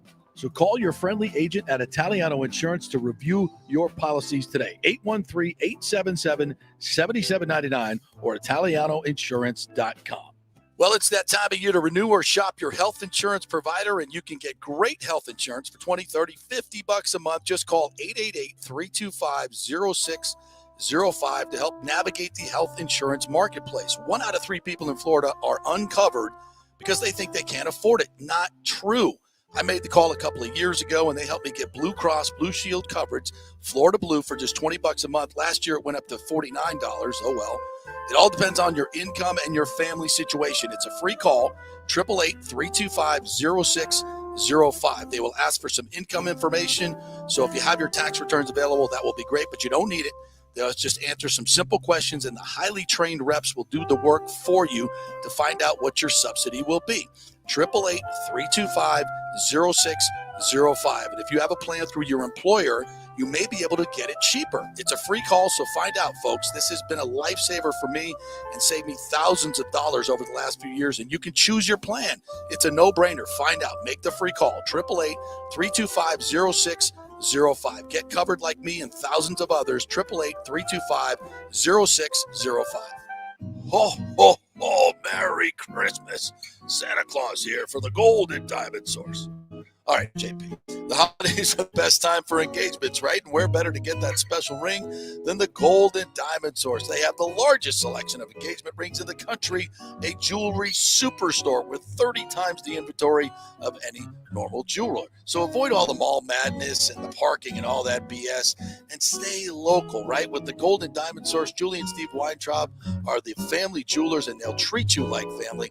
And of course, they do so many great things in the community. I was just at their Hands Across the Bay, a charity event. So many people stepped up to give money for these women that have been victims of domestic abuse. It is something to behold when these women come forward and talk about what Julie and Steve have done for them, and the Golden Diamond Source funds Hands Across the Bay, and so many other great companies jump in. That's what it's all about, community, right? So let's keep it local for the holidays. If you want a perfect gift for the holidays, you should check out the unique and beautiful handcrafted jewelry from the Emilique and Julie collections that feature fashion-forward gold, diamond, and gemstone jewelry. And don't forget, for the holidays only, 3 to 5 year interest-free financing. It's a no-brainer for the holidays. It's the Golden Diamond Source, 3800 Almerton Road, always online at theGoldenDiamondSource.com. Pure sports. JP is back on. Welcome back. FanStream Sports. All right, welcome back to the JP Peterson Show. We appreciate you guys jumping in. Brought to you by the Jeeves Law Group and BAMMC.com, Bay Area Modern Medical Center. If you need some help with losing weight, testosterone replacement therapy, which I highly recommend. Many of you guys, your testosterone is low and you don't even know. So go get your blood work done, and they'll create a personalized program just for you and monitor you correctly as a doctor would. Some of these other clinics really don't do that. They're just pushing out testosterone and, just making their money. This is a full, healthy approach to testosterone replacement therapy. So it's different when you do it the right way with BAMMC.com, Bay Area Modern Medical Center. Go to the website and get an appointment, and they will they'll go after hours for you if you need be. So get a doctor that's zeroed in on you personally, and that is Chris Lugo, BAMMC.com. All right, want to welcome in our good friend James Petralka from Fox Sports with his festive holiday background. What's up, my friend? How are you? I'm doing well, thanks. How are you? Just Good. to let you know, I have to use this for my real job, so that's why it has to be plain background. Okay, all right, fair enough. Whatever boring company it is you work for, I don't know. That's all right. So let's. You told me that you worked a game with Mike Leach. Tell me the circumstances of that and what that was like, giving that guy an open mic for 3 hours. Yeah, it's funny. It was right after he left Texas Tech. He went into broadcasting for, I don't know how long he did, a year or 2 years, but we did a game, and it was funny. It was his, I believe I'm pretty sure it was his first game, and he would just great night. Couldn't have been nice at everybody. One of the funnier things was we walked in the booth and we're sitting there. Roger Twibel, if you remember, Roger Twibel was the play-by-play guy. And he said, "Oh, look at these new binoculars I got." So Mike Leach takes the binoculars and he's like, "Now I see why we won the Gulf War." Just totally random. Yeah. But the funny thing is, during the game, he was kind of quiet, and he said afterward, he's like, I would see something and it would be like 3 plays. I'm ready to say something and 3 plays would go by. And I was like, oh, I can't, he said the speed, it caught up to him. And he also said, he goes, "You guys were great with the numbers and stuff." He said, "Heck, when I was coaching, I didn't even know who the guys were. I would just say, throw it to the tall guy, the guy who caught all the balls in practice." He seemed to, at least in a public way, very simple man, and things were very simple to him. You don't win all those football games and do the innovations right. and put up the yards that he did without being super smart. So that was all kind of a little bit of a humility act, was not? Absolutely. Yeah. And, the thing is, and I think one of the biggest things that you can see it is the tributes come in from other coaches, and how much, for all of his eccentricities and everything, how much other coaches really respected him as a football coach. And look, he won at places where no one else has won. Right. Texas Tech, Washington State, Mississippi State, they had some success, but, he wasn't coaching at Alabama or, so yeah, he was a brilliant football mind, and all the other stuff along with it, but he really, really was a great football coach. Yeah. And I think there was a time when I think it was, I'm not sure which coaching replacement cycle we were in, whether it was Schiano or or got, but Mike Leach was a leading candidate for the Right. Bucs job. It would have been very interesting to see him as a professional coach, especially in Tampa Bay, because he loves Pirates. Pirates, right? Yeah, he would fit in perfectly with that. I think he would have been good. You know, I think he would have, the way he treats, you know, players and would obviously have to be a little bit different in the NFL than in college. But I think he would have adjusted. It'd have been interesting to see. He's got an Arians vibe to him. Mm-hmm. Yeah. I think there would be similar style coaches, and people, you know, as nice a guy as he is, you know, and everybody loves his really affable personality. He also was a hard ass, you know, guys that played for him would tell you that, you know, he was a hard ass. He demanded a lot of his players, didn't take any BS, and, you know, and he won. As you mentioned, he won in those places. So very interesting stuff. All right. So, what do you make of this Bucs mess? What are people talking about? You know, I know you worked the game with Kurt Warner a couple weeks ago, and Kurt did that video about a month and a half ago. Is Brady broken? You know, and he was, you know, kind of one of the first to really say that on a national level. What the hell's going on with Brady? He's missing basic reads. What was his take on what he saw? You know, he was confused. You know, I think confused. He's kind of like you said, is he broken? And he just, one of the things he kept saying was, you know, they're not doing it. And he said, I can't figure out why. You know, it's hard to figure out exactly what's missing. And then he said, you know, after the game, he said, you know, it looks, you know, for 48 minutes or 58 minutes, it looks like he's, you know, old and can't do it anymore. Then all of a sudden he comes back and leads 2 drives and wins the game. Right. And he said, you know, that's how great he is. But he said he was actually a little bit flustered trying to figure out exactly what, you know, what was missing. You know, some of it's, you know, he's missing throws and, you know, missing reads, and, you know, some of it's the guys around him, but he was befuddled. He really was. It's not the same Tom Brady. Right. Yeah. And we've talked so much about it, but I really do believe a lot of it, you know, his superpower has always been his preparation and his mind.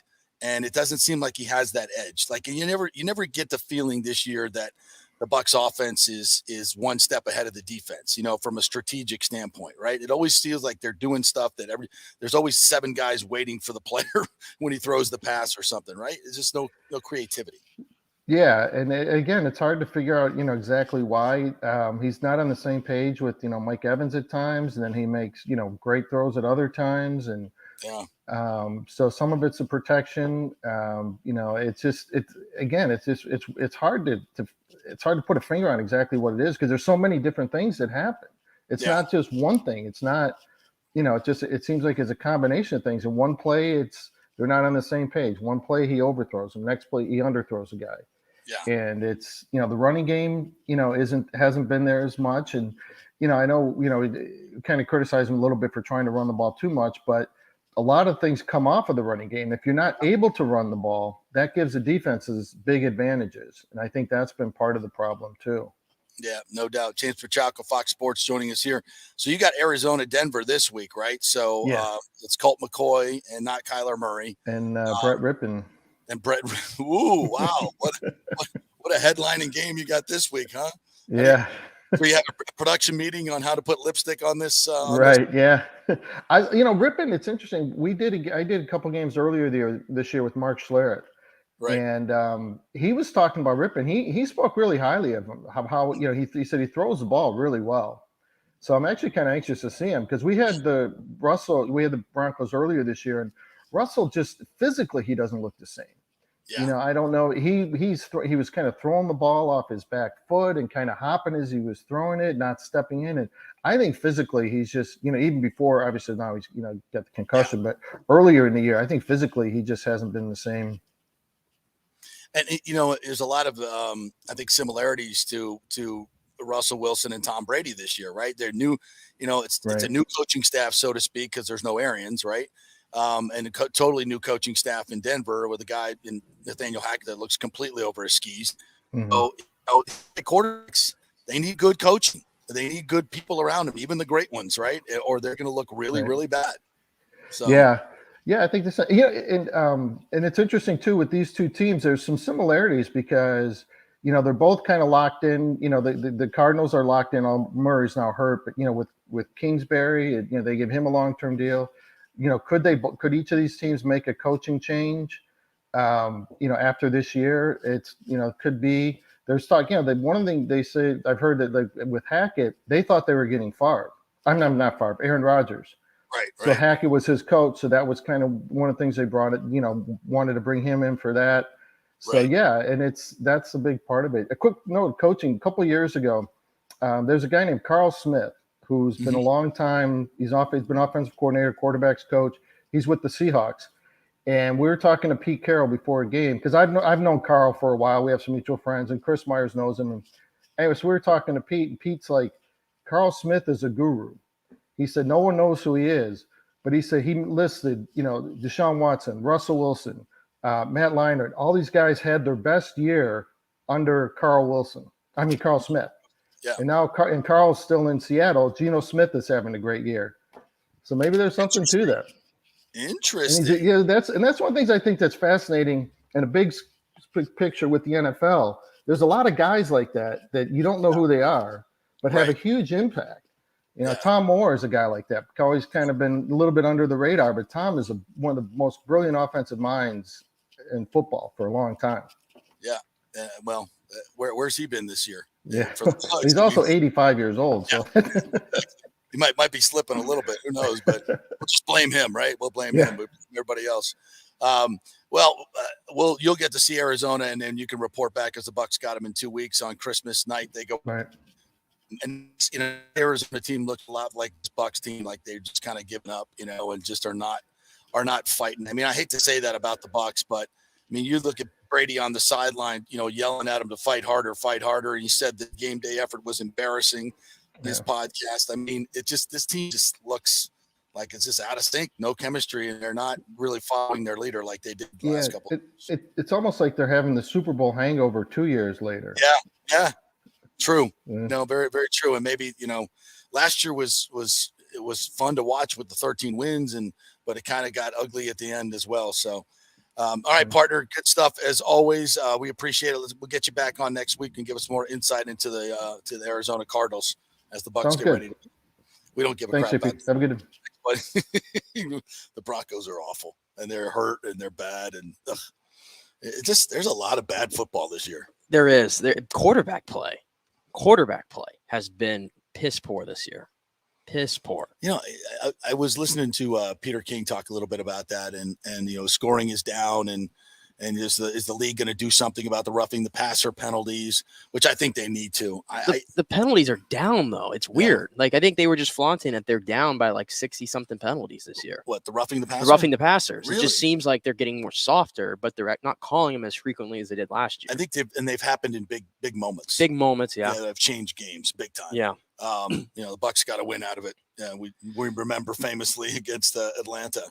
I don't like it because it's a penalty. It's 15 yards. It usually negates a sack. Yeah. I mean, you go from a sack, which kills a drive, to 15 yards, which gives you I think a 60-70% chance of scoring on that drive to get a 15-yard penalty. So it's such a dramatic penalty. To me, it has to be a higher threshold of intent. Yeah. Like I look at the Keanu O'Neal play and I say, that is not roughing the passer. Or maybe there should be a different classification of running into the passer and a roughing the passer. Doesn't college have that though? No. They have different variations, or everything like just you're out of the game. No, the only thing they have that on is the punter. The punter, running into the punter and roughing the punter. And maybe there should be a running into the quarterback instead of a roughing the quarterback. That's a 5-yard penalty and not an automatic first down. I just don't see how it. And listen, I'm not. Because that play Keanu O'Neal play is not. He's not intent. His intent was not to use his helmet as a weapon. He got a free shot. The guy didn't see him coming. His face mask hit the shoulder first, which brought his helmet down a little bit, and it hit, and there was helmet to helmet contact. But it wasn't. The problem with this rule, like we've been saying, first of all, quarterbacks are all different shapes and sizes, and Brock Purdy is the smallest quarterback starting in the league now, right? At like 6'1", something like that. I mean, you're asking him. You can't hit him low, you can't hit him high. So you're giving them just this tiny little box. Yeah. And at real time, you're asking somebody who's trying to make a play with all that adrenaline built up in the moment. Right. You're and asking the other them, person is moving. they're moving. You have an open window, and you're looking around like, man, there's nobody around me. You got a small window to make this happen. And you gotta, first of all, you gotta you can't land on them. No, you can't land on them Land either. on You gotta squint your eyes, find where that little box is in their chest, ridiculous. and then you gotta nicely land to the side. And like Jalen Phillips, that's just dumb. That was the worst one I think I've seen. Yeah. This entire season, and maybe ever. You can't make those, and they're trying to legislate quarterbacks getting hurt, and you can't do it. It's football. I just don't like it. I don't like it. No, it's such a game changer. And then Keon O'Neal, my God, just scrape the ball, take the ball away for God's sakes. Go for the ball. That's in the middle. You know. What was I gonna say? What James was talking about there with the Broncos? I tell you, remember when we had the 40 days, we were trying to figure out who the Bucs were going to have at quarterback. We were like really banging the drum for Russell Wilson. I loved Russell Wilson his entire career. I still love Russell Wilson, but you know what's painfully clear here? Pete Carroll was right. Not to move off of him, but remember like all those years where Pete Carroll was like, or everybody was like asking, why don't you let Russ throw the ball more? Why don't you let him just run the offense? All those things, let him take control. The whole let Russ cook thing. You think Pete Carroll knew that's not what he can do? I know what he can do, because now Denver, he's trying to be like a true pocket quarterback. He's not running it much at all. No. And he's not that. He's not that guy. He stinks. He can do both. He has to do both. He stinks, though, as a true pocket quarterback. Of course. He has been brutal. Well, go back in his career and think of all the big plays that he's made. How many have come from the pocket and how many have been outside the pocket? Yeah, I would say 75% of his big plays, his explosive plays, come outside the pocket. Yeah, and this week when they were playing against Kansas City, they were down by like 4 touchdowns, and I don't know what happened. They just said, "All right, we're just going to play. We got nothing to lose." Yeah. And they kind of let him do his own thing, like run around, play your own game, and all of a sudden they started scoring points, and they lost by like 7, I think. Shocking development. But I'm just thinking, like, we were like so banging the drum for Russell Wilson. I'm just thinking hypothetically, if he had been in this offense, maybe like if he can move it, it would help a little bit. Of course. Yeah. But at the same time, it would have been a disaster having to watch him try to figure out what to do with this offense. Yeah. As a pocket passer. But I don't, if you got a bad offensive line, if you got an ineffective offensive line, you need a guy that can move. You do. I mean, that's kind of obvious, isn't it? You got, because you can run bootlegs, you can run RPOs that keep your pass rush at a minimum. There's a lot of different things that teams are doing offensively that you cannot do with Brady.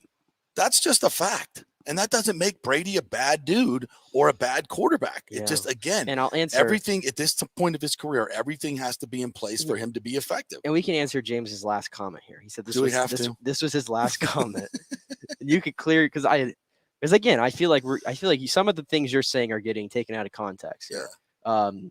It seems like you would be upset if Brady came back. That amazes me. So I'll ask you right now: if Tom Brady says he wants to come back to the Buccaneers next year, what is your response to that? What are the options? Really? Yeah. What are the options? Really? Yeah. What are the options? I mean, if there are other better options. And I think he's 45 years old, people, and he doesn't move. The league has, but yes, if you put, let's do it again. Let's get Ryan Jensen back. Let's move Hainsey to left guard. You got Wirfs. You probably need to move Wirfs to left tackle and probably draft the right tackle. You bring the receivers back. Maybe Devin Tompkins takes over that number 3 receiver role. Yeah, I could see it working. Absolutely. Now is another option, the Harbaugh Anthony Richardson combination. I don't know. Is that an option? Can you can't snap your fingers and make it happen?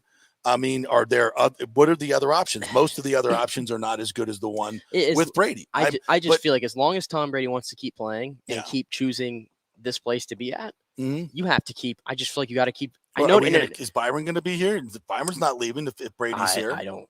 It's going to be the same coaching staff, the same everything. A lot of questions. What's the roster going to look like? Who's not going to be on this roster next year? You really want to run? You guys really want to run this back?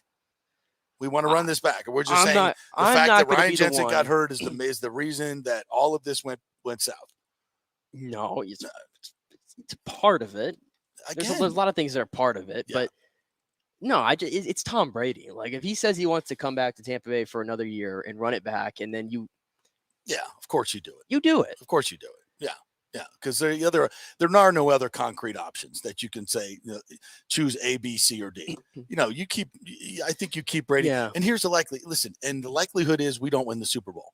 You know why? Because there's 32 teams. Okay, there's 31 other teams that get paid too, and everybody's there'll be a team out there that goes all in and doesn't get injured like the Eagles this year that are going to look great. Yeah, and are going to be better than you. And so the chances are Tom Brady comes back, we're not going to win the Super Bowl. That's the chances. There's also a chance that we could. That the magic could happen again. I disagree, though. I disagree because I'm just saying, look at the NFC field this year. And I know things change a little bit, but we had a massive quarterback overhaul last year. We're not going to really have that this year. We don't have those names in free. I mean, Brady's going to be out there, Jimmy G. It's really about it. What's happening with Lamar Jackson? I think there's going to be some movement. I think I'm just saying. Last year, I'm just saying though. Historic. I'm just saying that the field is weak right now in the NFC. You'll probably have probably 3 or 4 rookies starting next year too. That's what I'm saying. The field in the NFC is very weak. Yeah, yeah. And if you could run it back with Brady and have close to the pieces and get some health, because health has just killed them. Let's be real here. Yeah, no. I think you owe it to yourself and to Brady to do it again, even though it's been just ridiculous this year with a new head coach. I would have to make some changes. If I get Brady back, you definitely got to have a new OC. Something's got to change from that perspective. They need freshness, a fresh look at this offense.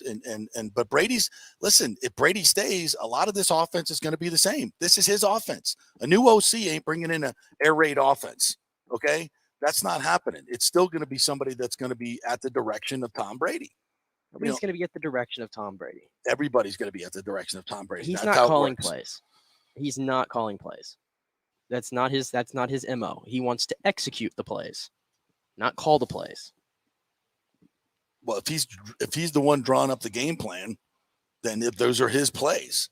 He signs off on the plays. Like him and Byron have a conversation. I like these plays, but he's not in control of who's calling them when. Well, he can change a lot of them. Is he going to change every single play? That looks like a lot of I think he just wants to be a good soldier and execute the game plan. No, he's not. They're not bringing in a whole new system for Tom Brady. That's not happening. He's going to be the driving force. And look, these were most of his plays for the last 2 years too. This just in. So what's different? The offensive line, Gronk, and the weapons are different. And that's a tremendous difference. So, yeah, when we run it back, will Godwin be better next year? Yes. Will Evans be better next year? I don't know about that. I mean, he ain't getting younger. Will Russell Gage be back next year? Mm-hmm. We paid him a lot of money. Is he going to be better? Is the offensive line going to be better? All that stuff has to be better for it to work. Everything has to go perfect for it to work with Brady, because you got to have the O-line. You got to have the weapons. Other teams, other quarterbacks don't need as much. That's fair, right? Sorry, I'm just reading the comment section right here. Okay, what do we got now? As long as BA's in the front office, coaches aren't going anywhere.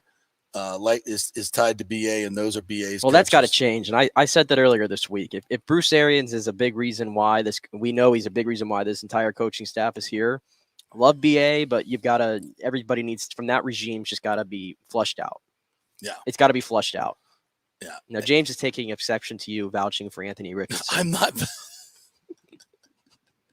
We're just putting scenarios out there. They're just putting scenarios out there. My God. You have to rebuild. Who are you rebuilding with? Do I want it to be Anthony Richardson? No, I don't want that. But I mean, I'd rather have a veteran quarterback come in here. But the problem, if Brady leaves, are we not going to draft a quarterback? Is it going to be Kyle Trask and Blaine Gabbert? I don't think so. We're going to draft a quarterback. And you know what? We need an athletic quarterback, somebody who can move.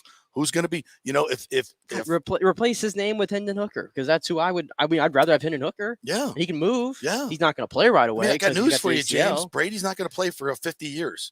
Okay. Eventually it's going to end, and it's probably going to end after this year, So I don't even know what we're arguing about here. If we rebuild, who you got? Who you picking up? Who you got? You got 100% surefire pick here. Who's that guy?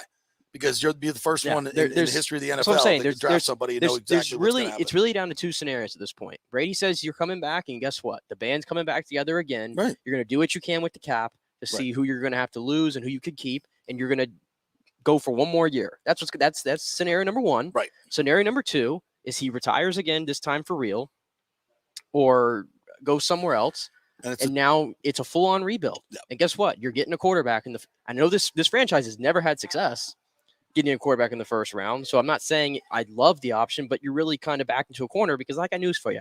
Kyle Trask is not playing a single snap next year at quarterback. There's no way. Let's hope not. Because he can't even get in front of Blaine Gabbert. Let's hope not. It ain't happening. Yeah. So they're going to end up drafting a quarterback, and you're going to get a new head coach. Byron would be gone. I think Byron's going to be gone regardless. But Byron will be gone, and you're going in full rebuild. Full rebuild. And it's going to be lean for a little bit. Mm-hmm. Yeah, that's part of it.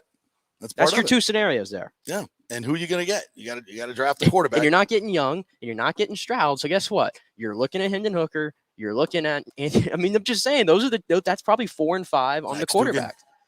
Max Duggan is not an NFL quarterback. You can pipe dream that all you want. I like me some Max Duggan. That boy's got a heart of a lion. You know what? He has Taylor Heineke vibes for me. I'm out. The dude he's a scrapper. He's a scrapper. When he wins the national championship at TCU, what are you going to say then? He ain't winning anything. No. He's not. No. I love that dude, though. All right, we'll take a quick break. And when we come back, we'll talk about another interesting quarterback, Jack Miller, and our Gator Report brought to you by Jeeves Law Group as we preview the Las Vegas Bowl. So stay with us. Coming up, 3 minutes.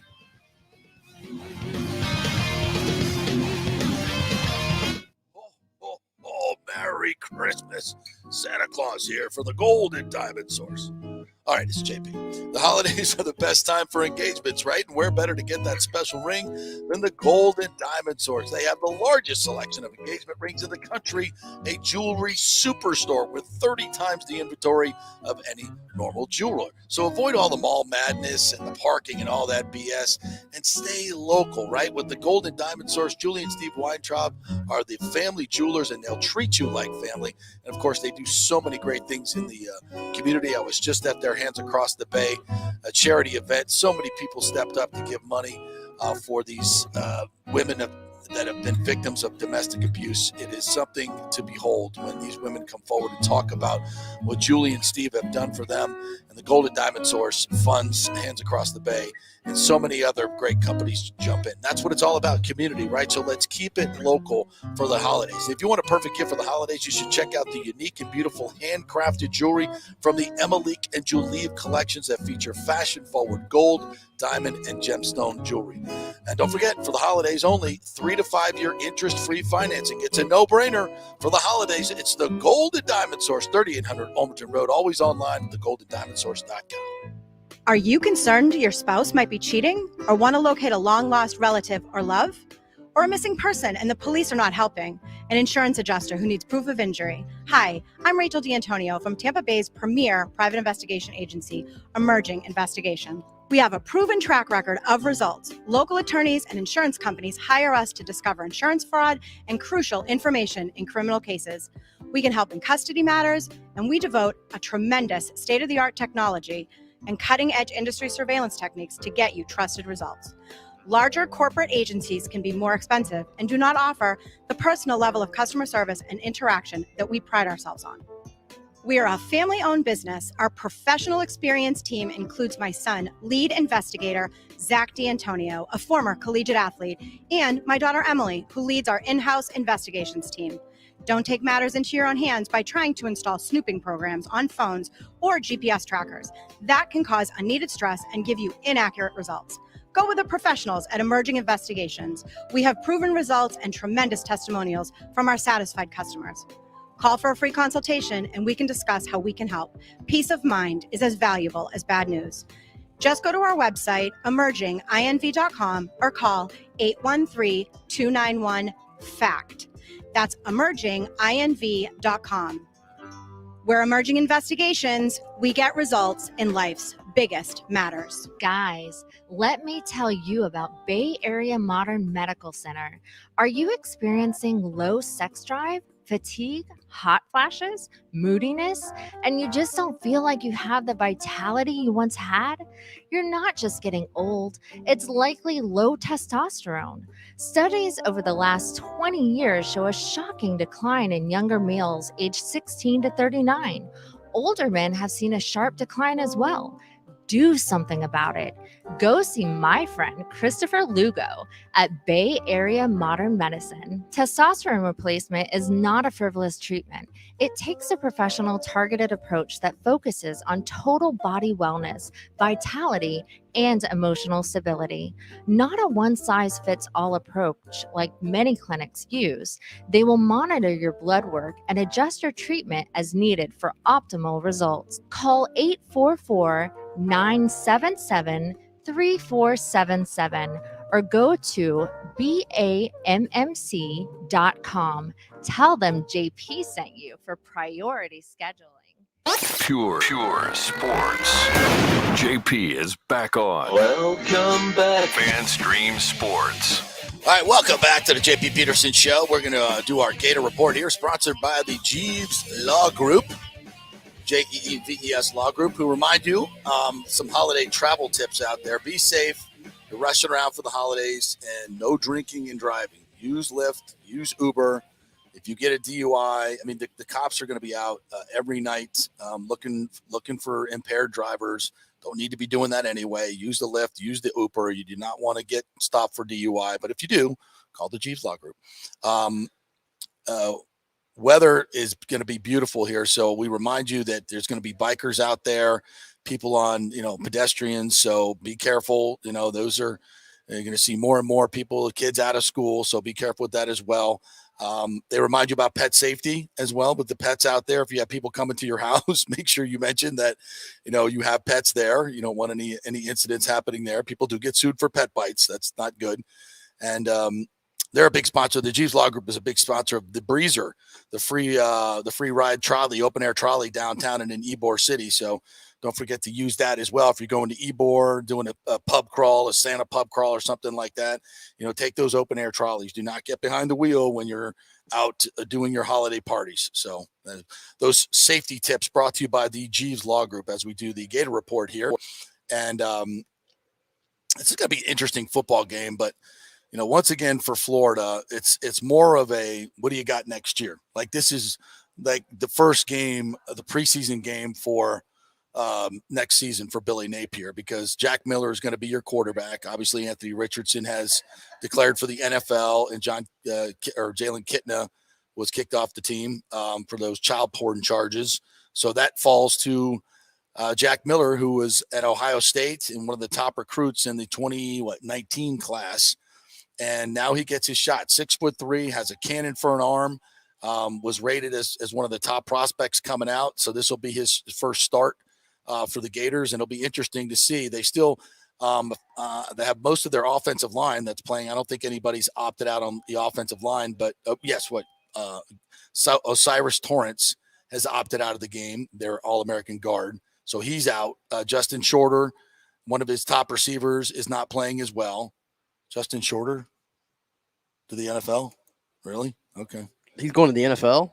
He's not playing. And Ventrell Miller, the top tackling linebacker, is also not playing. That's a huge hit for them.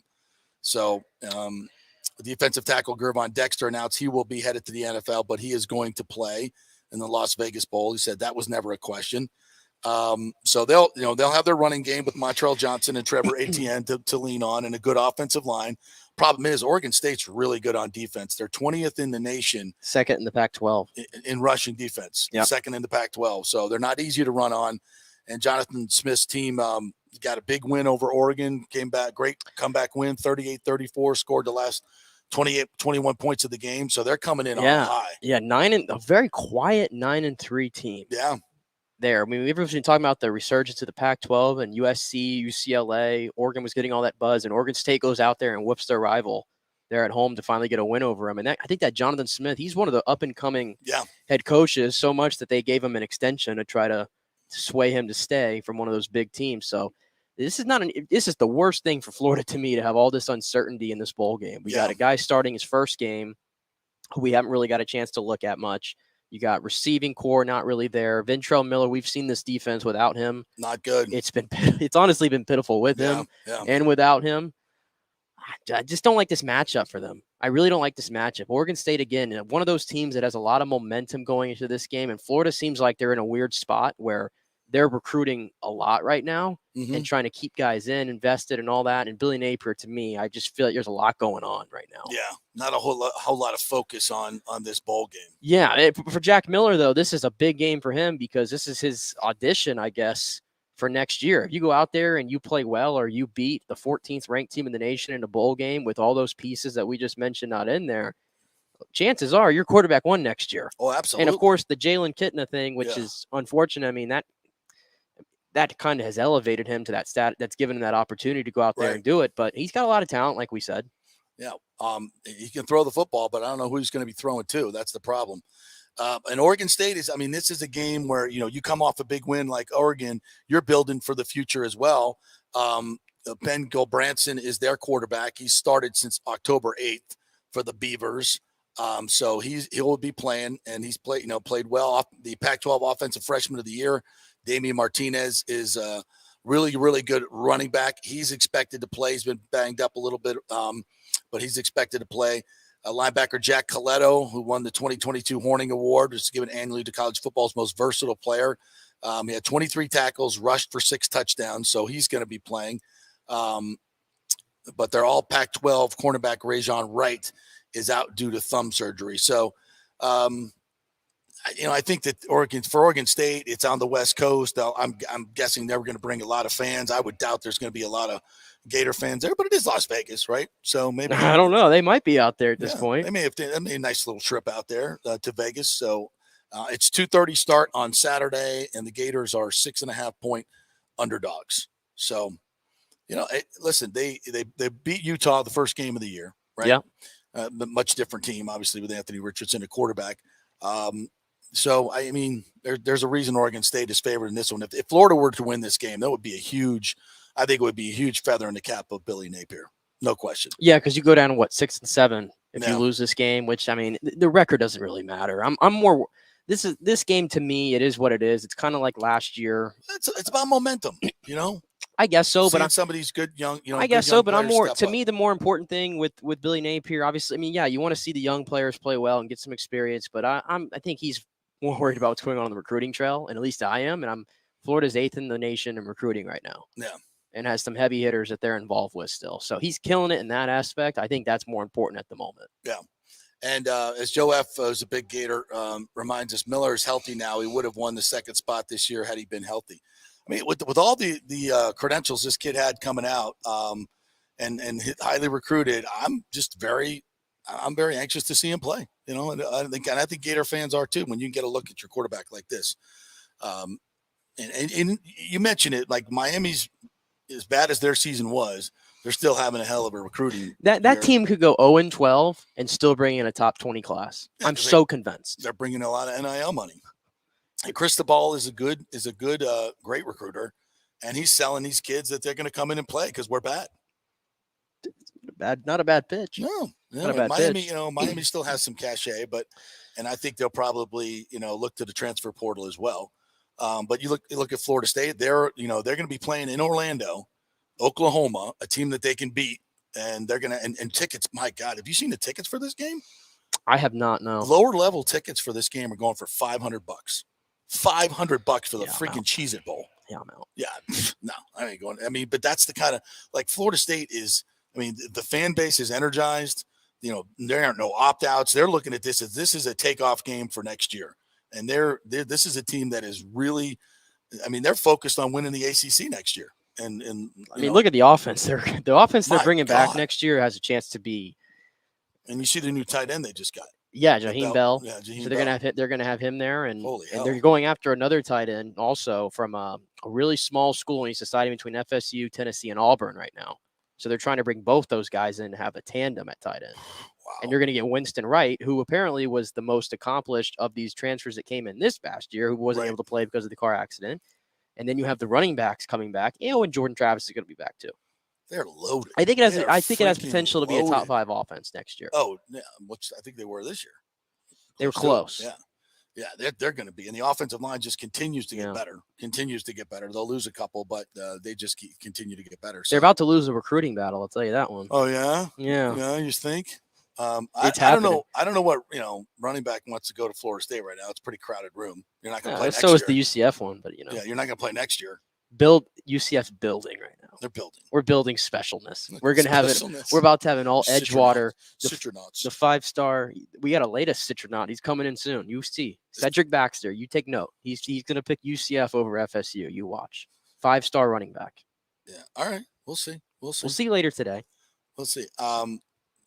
For Florida State though, they're everything is on the rise, and they're I think their recruiting class was 15th at last check, and hopefully better. We'll see what they get in the portal as well. So bowl season is here. Anything else we missed today? Don't think so. I don't believe we got so. Bolts in Columbus tonight. Yep. I might see Brian Elliott, although Vassey's Brian Elliott really isn't. good. He's in it tonight. Yeah, Sergachev likely out.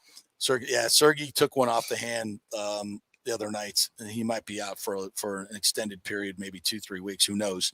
But hopefully not, because he's been playing really, really well. As the thunder rumbles outside, I remind you guys to be careful out there. There's tornado warnings out there. Today's going to be a rough day from a weather standpoint. So be chill. If you don't have to go out, don't go out. Save the shopping for this weekend. All right. That'll do it for us. Our thanks to Dan Lucas, who joined us today, and James Petrauka. So if you want to hear any of that stuff, you can go download our app if you haven't already, FanStream Sports. You can listen on Twitter, go replay it on Twitter. You can listen on Facebook and also our YouTube page. Please subscribe to that as well. We'll be back tomorrow with a complete preview of the Bucks and Bengals. We'll hear from Todd Bowles. We'll hear from Tom Brady, who's speaking today. So we'll have all that for you tomorrow. Hopefully Ken Hagan as well, County Commission Chair. So have a great day, everybody. Go Bolts.